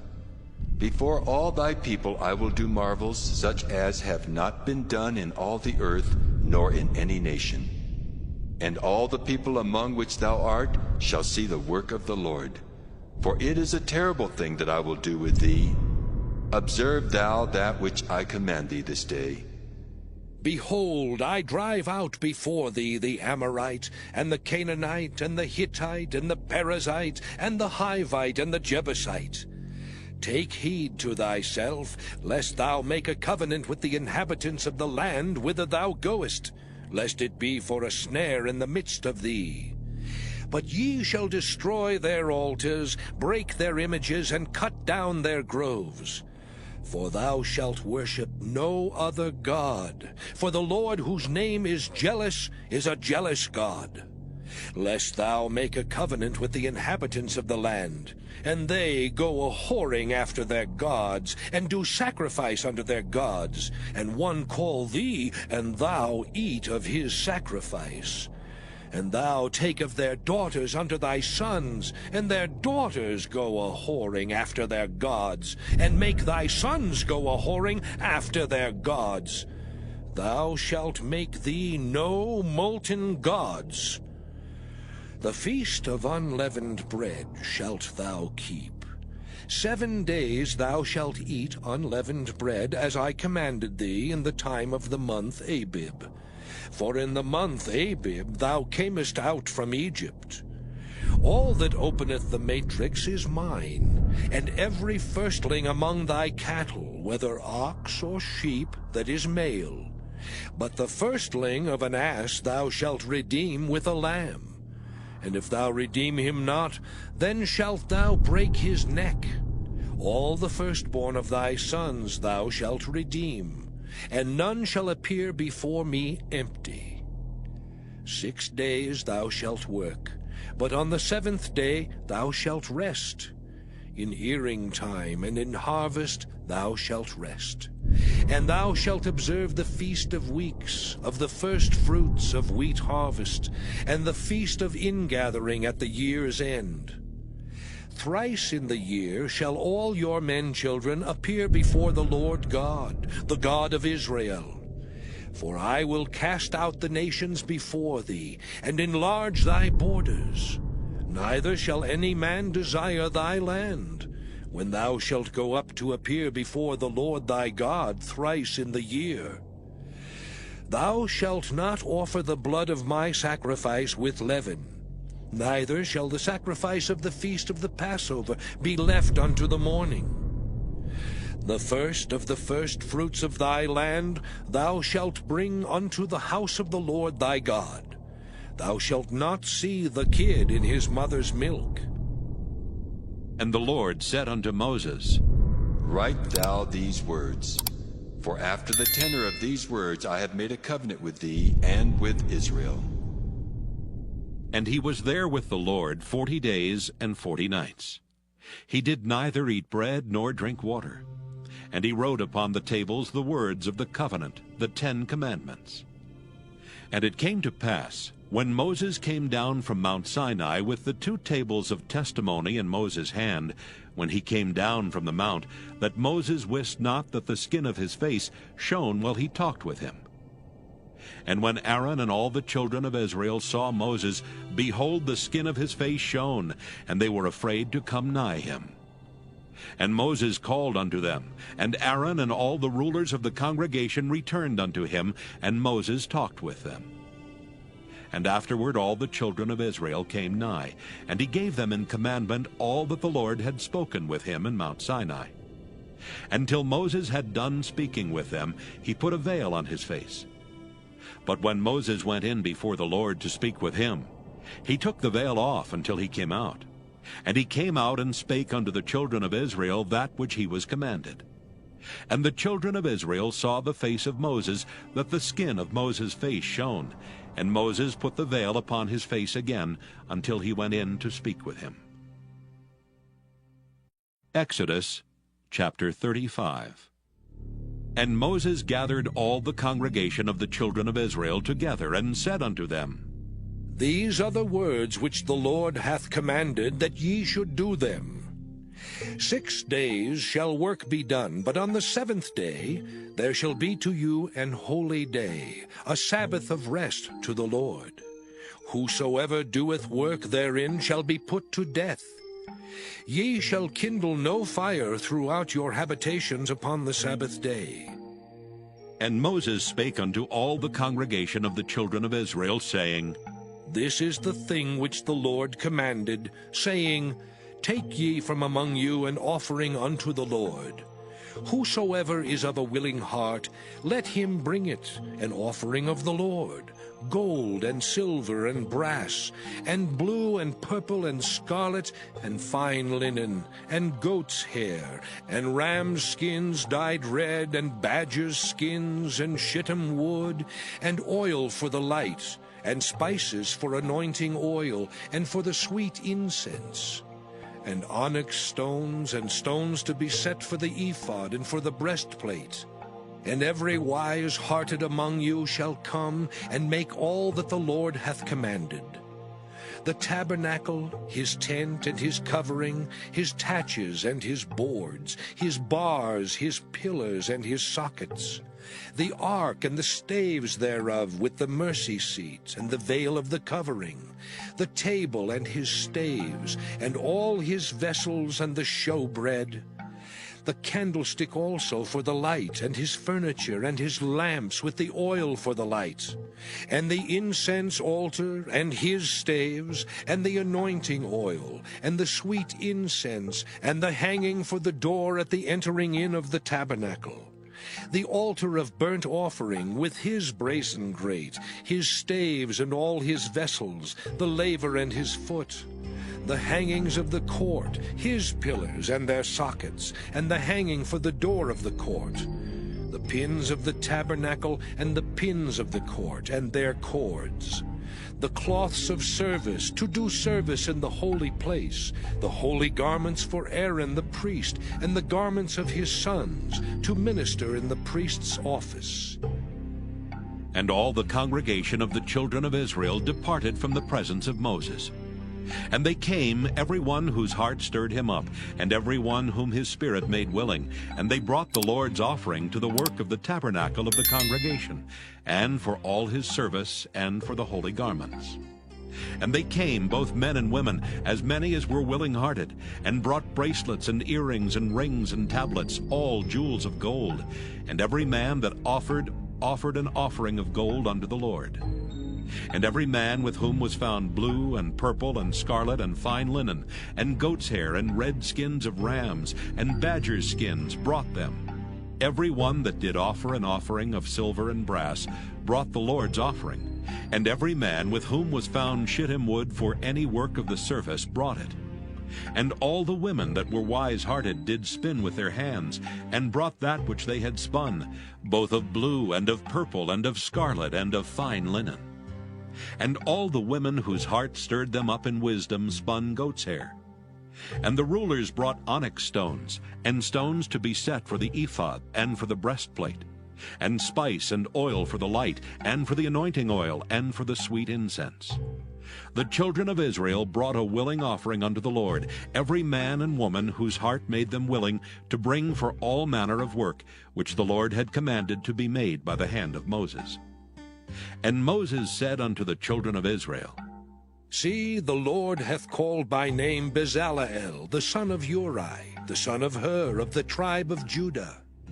And he hath filled him with the Spirit of God, in wisdom, in understanding, and in knowledge, and in all manner of workmanship, and to devise curious works, to work in gold, and in silver, and in brass, and in the cutting of stones to set them, and in carving of wood to make any manner of cunning work.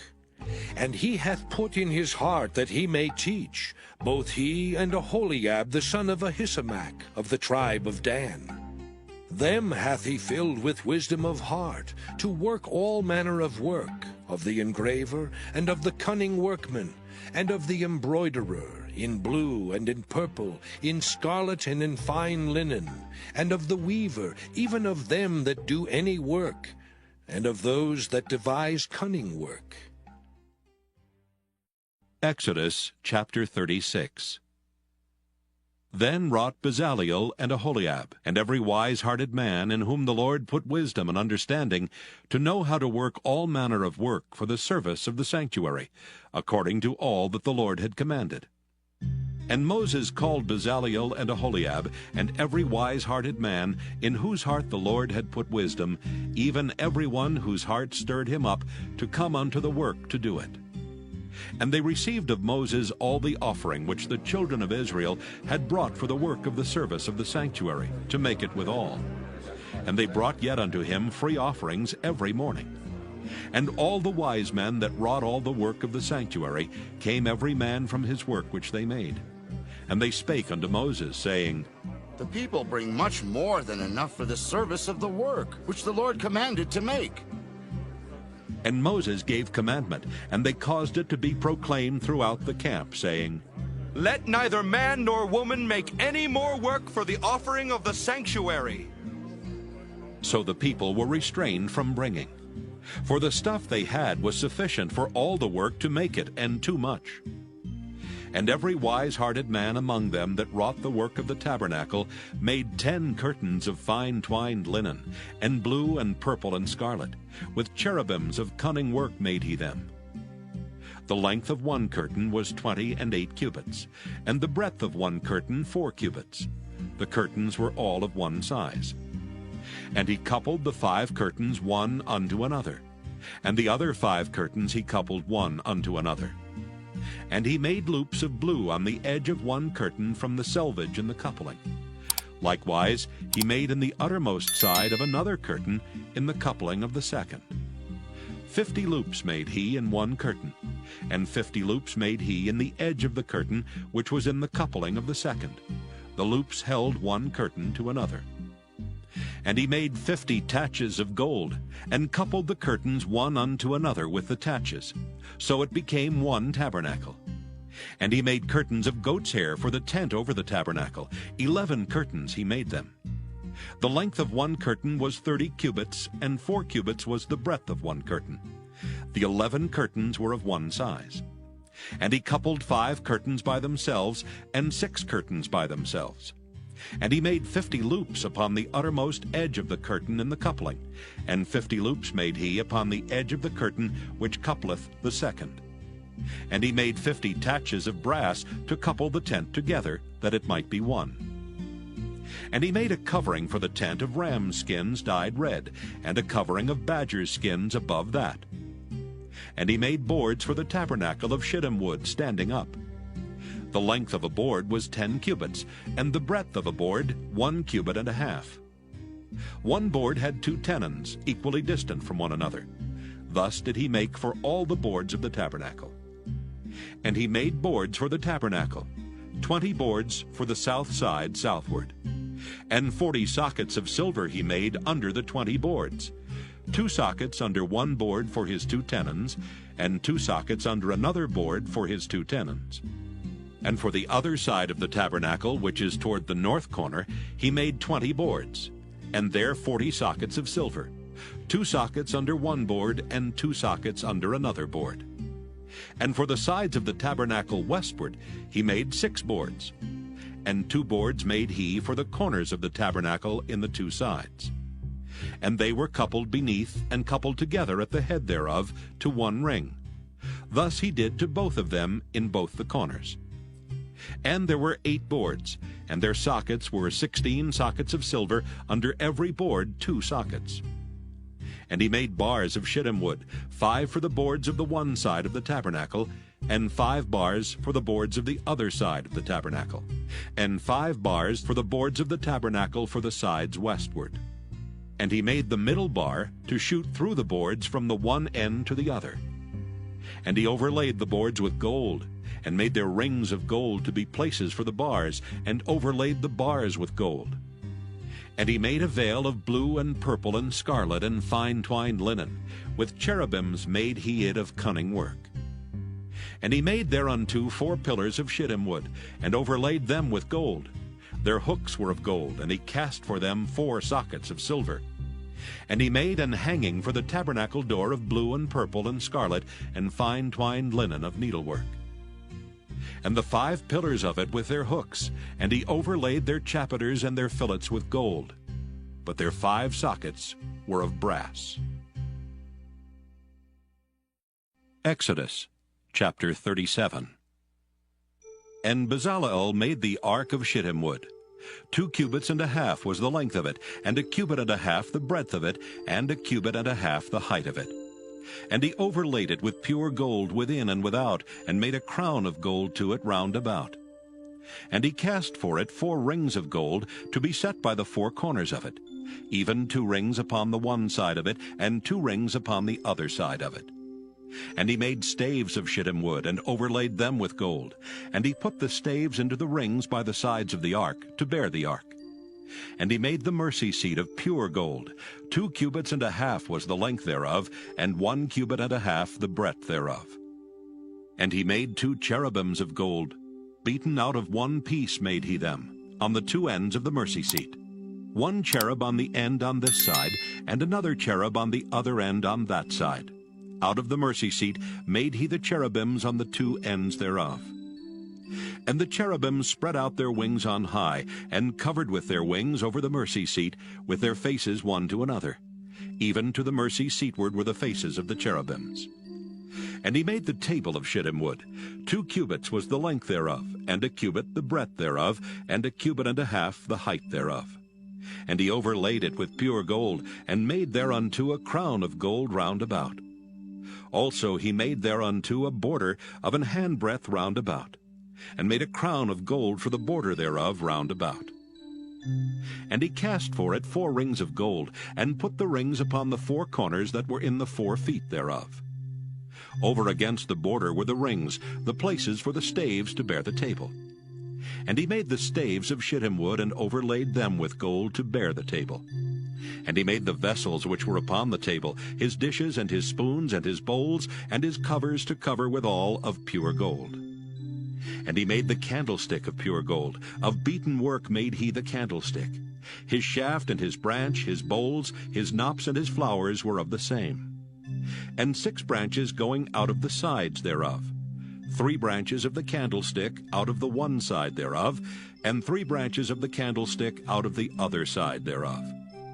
3 bowls made after the fashion of almonds in 1 branch, a knop and a flower. And 3 bowls made like almonds in another branch, a knop and a flower. So throughout the 6 branches going out of the candlestick. And in the candlestick were 4 bowls made like almonds, his knops and his flowers. And a knop under 2 branches of the same, and a knop under 2 branches of the same, and a knop under 2 branches of the same, according to the 6 branches going out of it. Their knops and their branches were of the same, all of it was 1 beaten work of pure gold. And he made his 7 lamps, and his snuffers, and his snuff dishes of pure gold.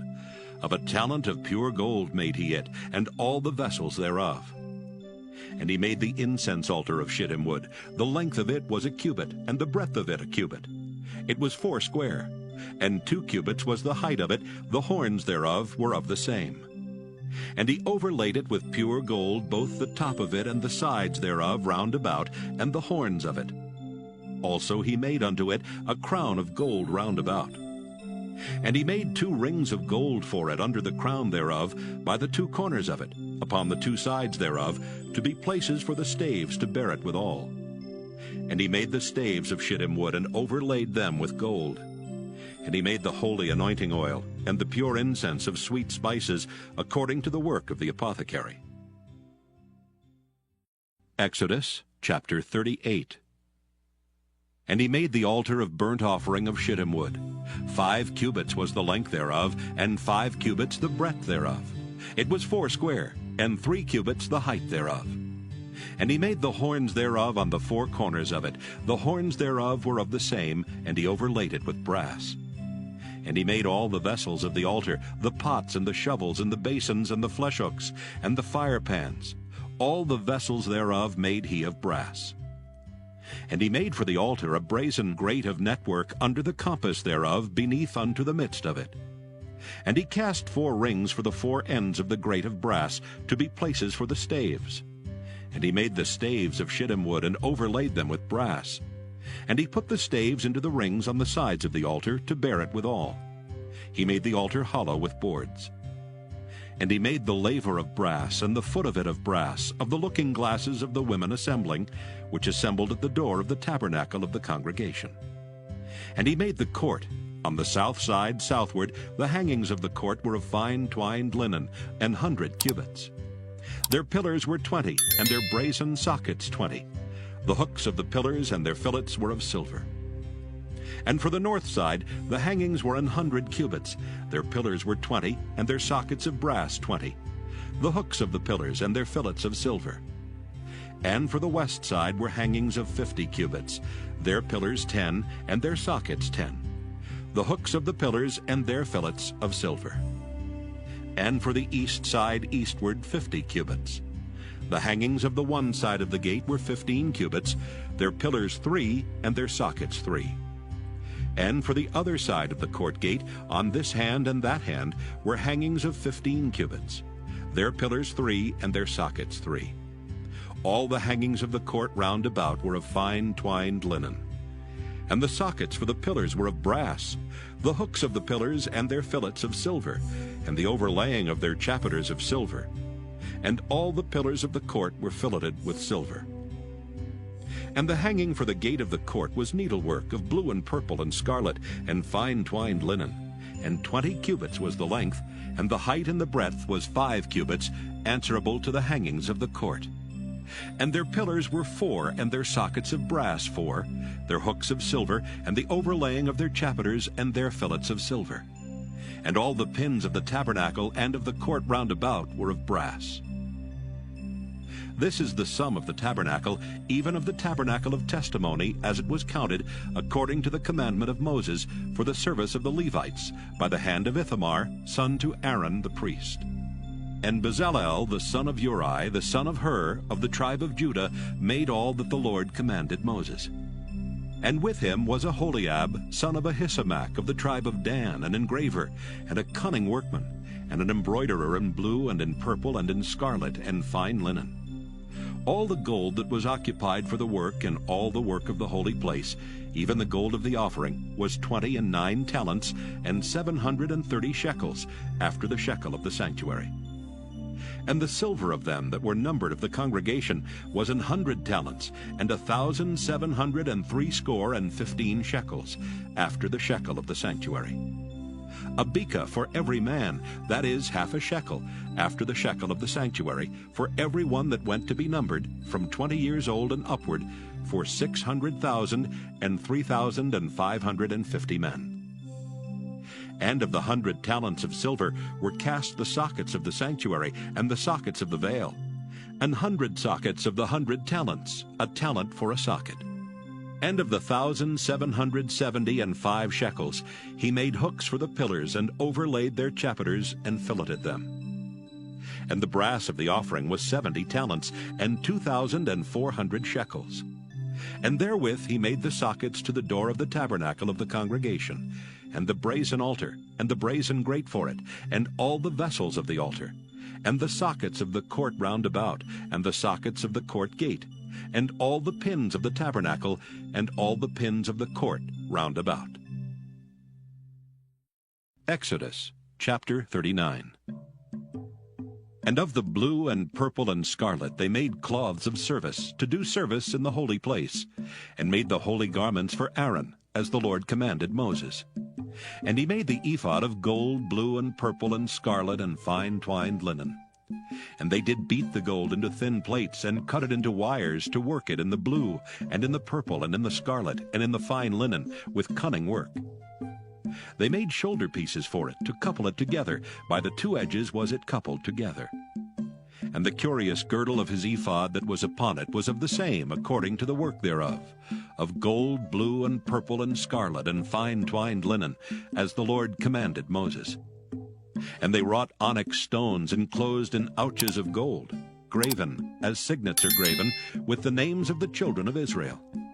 And he put them on the shoulders of the ephod, that they should be stones for a memorial to the children of Israel, as the Lord commanded Moses. And he made the breastplate of cunning work, like the work of the ephod, of gold, blue, and purple, and scarlet, and fine twined linen. It was 4 square. They made the breastplate double. A span was the length thereof, and a span the breadth thereof, being doubled. And they set in it 4 rows of stones. The first row was a sardius, a topaz, and a carbuncle. This was the first row. And the second row an emerald, a sapphire, and a diamond.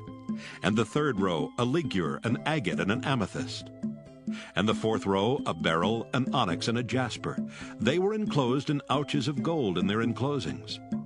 And the stones were according to the names of the children of Israel, 12, according to their names, like the engravings of a signet, every one with his name according to the 12 tribes.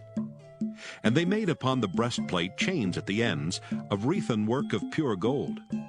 And they made 2 ouches of gold and 2 gold rings, and put the 2 rings in the 2 ends of the breastplate. And they put the 2 wreathen chains of gold and the 2 rings on the ends of the breastplate. And the 2 ends of the 2 wreathen chains they fastened in the 2 ouches, and put them on the shoulder pieces of the ephod before it. And they made 2 rings of gold, and put them on the 2 ends of the breastplate, upon the border of it, which was on the side of the ephod inward. And they made 2 other golden rings, and put them on the 2 sides of the ephod underneath, toward the forepart of it, over against the other coupling thereof, above the curious girdle of the ephod. And they did bind the breastplate by his rings under the rings of the ephod with a lace of blue, that it might be above the curious girdle of the ephod, and that the breastplate might not be loosed from the ephod, as the Lord commanded Moses. And he made the robe of the ephod of woven work, all of blue. And there was an hole in the midst of the robe as the hole of an habergeon, with a band round about the hole, that it should not rend. And they made upon the hems of the robe pomegranates of blue and purple and scarlet and twined linen. And they made bells of pure gold, and put the bells between the pomegranates upon the hem of the robe, round about between the pomegranates. A bell and a pomegranate, a bell and a pomegranate, round about the hem of the robe to minister in, as the Lord commanded Moses.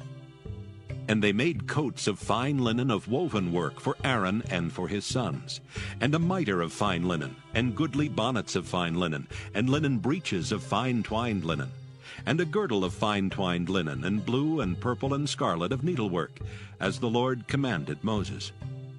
And they made the plate of the holy crown of pure gold, and wrote upon it a writing, like to the engravings of a signet, Holiness to the Lord.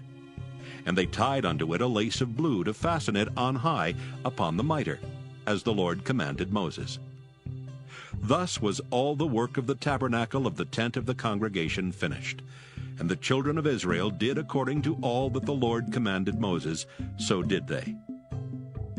And they brought the tabernacle unto Moses, the tent and all his furniture, his taches, his boards, his bars, and his pillars, and his sockets. And the covering of ram skins dyed red, and the covering of badger skins, and the veil of the covering, the ark of the testimony, and the staves thereof, and the mercy seat, the table and all the vessels thereof, and the showbread, the pure candlestick, with the lamps thereof, even with the lamps to be set in order, and all the vessels thereof, and the oil for light, and the golden altar, and the anointing oil, and the sweet incense, and the hanging for the tabernacle door, the brazen altar and his grate of brass, his staves and all his vessels, the laver and his foot, the hangings of the court, his pillars and his sockets, and the hanging for the court gate, his cords and his pins, and all the vessels of the service of the tabernacle for the tent of the congregation, the cloths of service to do service in the holy place, and the holy garments for Aaron the priest, and his sons' garments, to minister in the priest's office. According to all that the Lord commanded Moses, so the children of Israel made all the work.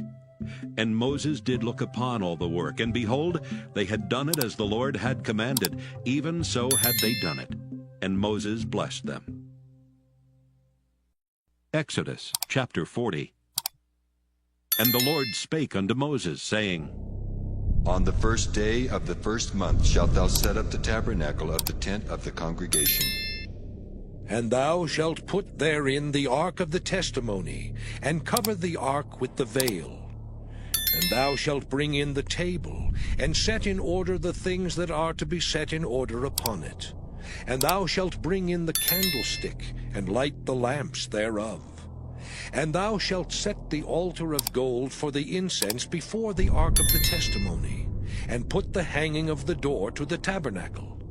And thou shalt set the altar of the burnt offering before the door of the tabernacle of the tent of the congregation. And thou shalt set the laver between the tent of the congregation and the altar, and shalt put water therein. And thou shalt set up the court round about, and hang up the hanging at the court gate.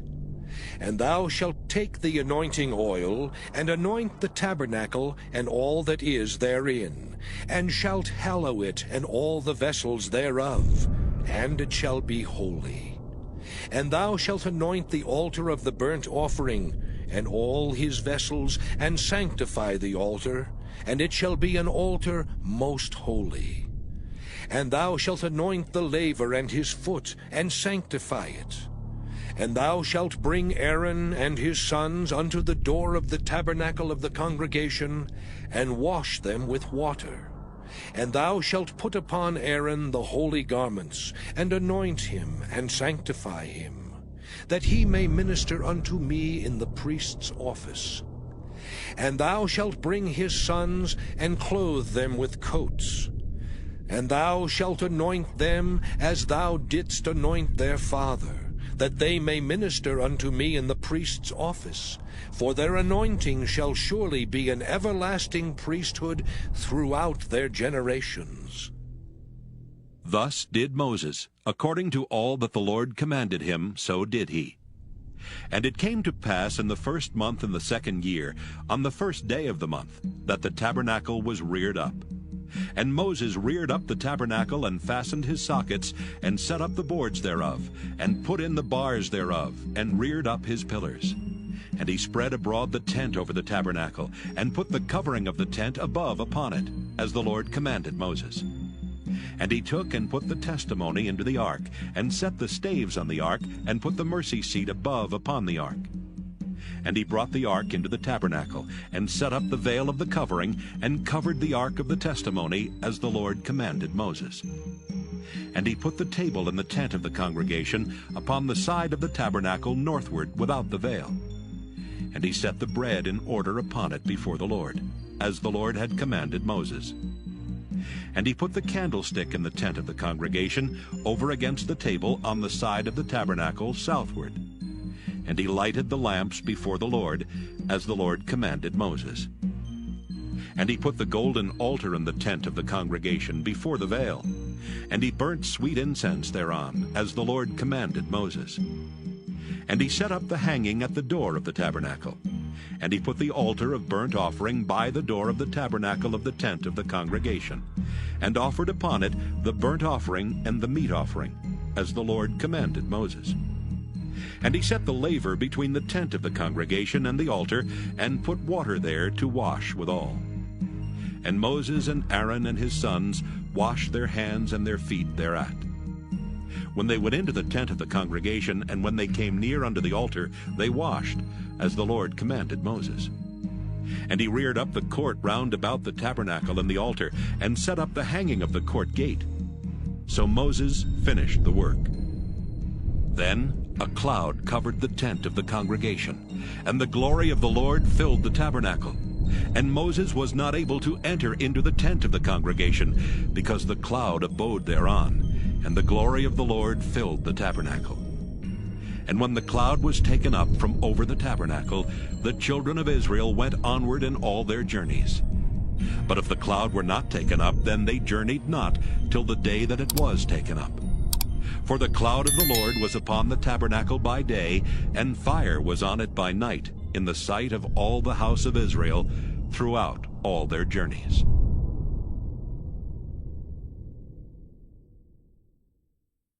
Exodus chapter 1. Now these are the names of the children of Israel which came into Egypt. Every man in his household came with Jacob: Reuben, Simeon, Levi, and Judah; Issachar, Zebulun, and Benjamin; Dan and Naphtali, Gad and Asher. And all the souls that came out of the loins of Jacob were 70 souls, for Joseph was in Egypt already. And Joseph died, and all his brethren, and all that generation. And the children of Israel were fruitful, and increased abundantly, and multiplied, and waxed exceedingly mighty, and the land was filled with them. Now there arose up a new king over Egypt, which knew not Joseph. And he said unto his people, Behold, the people of the children of Israel are more and mightier than we. Come on, let us deal wisely with them, lest they multiply, and it come to pass that when there falleth out any war, they join also unto our enemies, and fight against us, and so get them up out of the land. Therefore they did set over them taskmasters to afflict them with their burdens, and they built for Pharaoh treasure cities, Pithom and Raamses. But the more they afflicted them, the more they multiplied and grew, and they were grieved because of the children of Israel. And the Egyptians made the children of Israel to serve with rigor.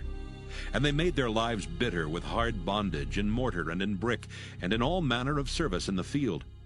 All their service wherein they made them serve was with rigor. And the king of Egypt spake to the Hebrew midwives, of which the name of the one was Shiphrah, and the name of the other Puah. And he said, When ye do the office of a midwife to the Hebrew women, and see them upon the stools, if it be a son, then ye shall kill him. But if it be a daughter, then she shall live. But the midwives feared God, and did not as the king of Egypt commanded them, but saved the men children alive. And the king of Egypt called for the midwives, and said unto them, Why have ye done this thing, and have saved the men children alive? And the midwives said unto Pharaoh, Because the Hebrew women are not as the Egyptian women, for they are lively, and are delivered ere the midwives come in unto them.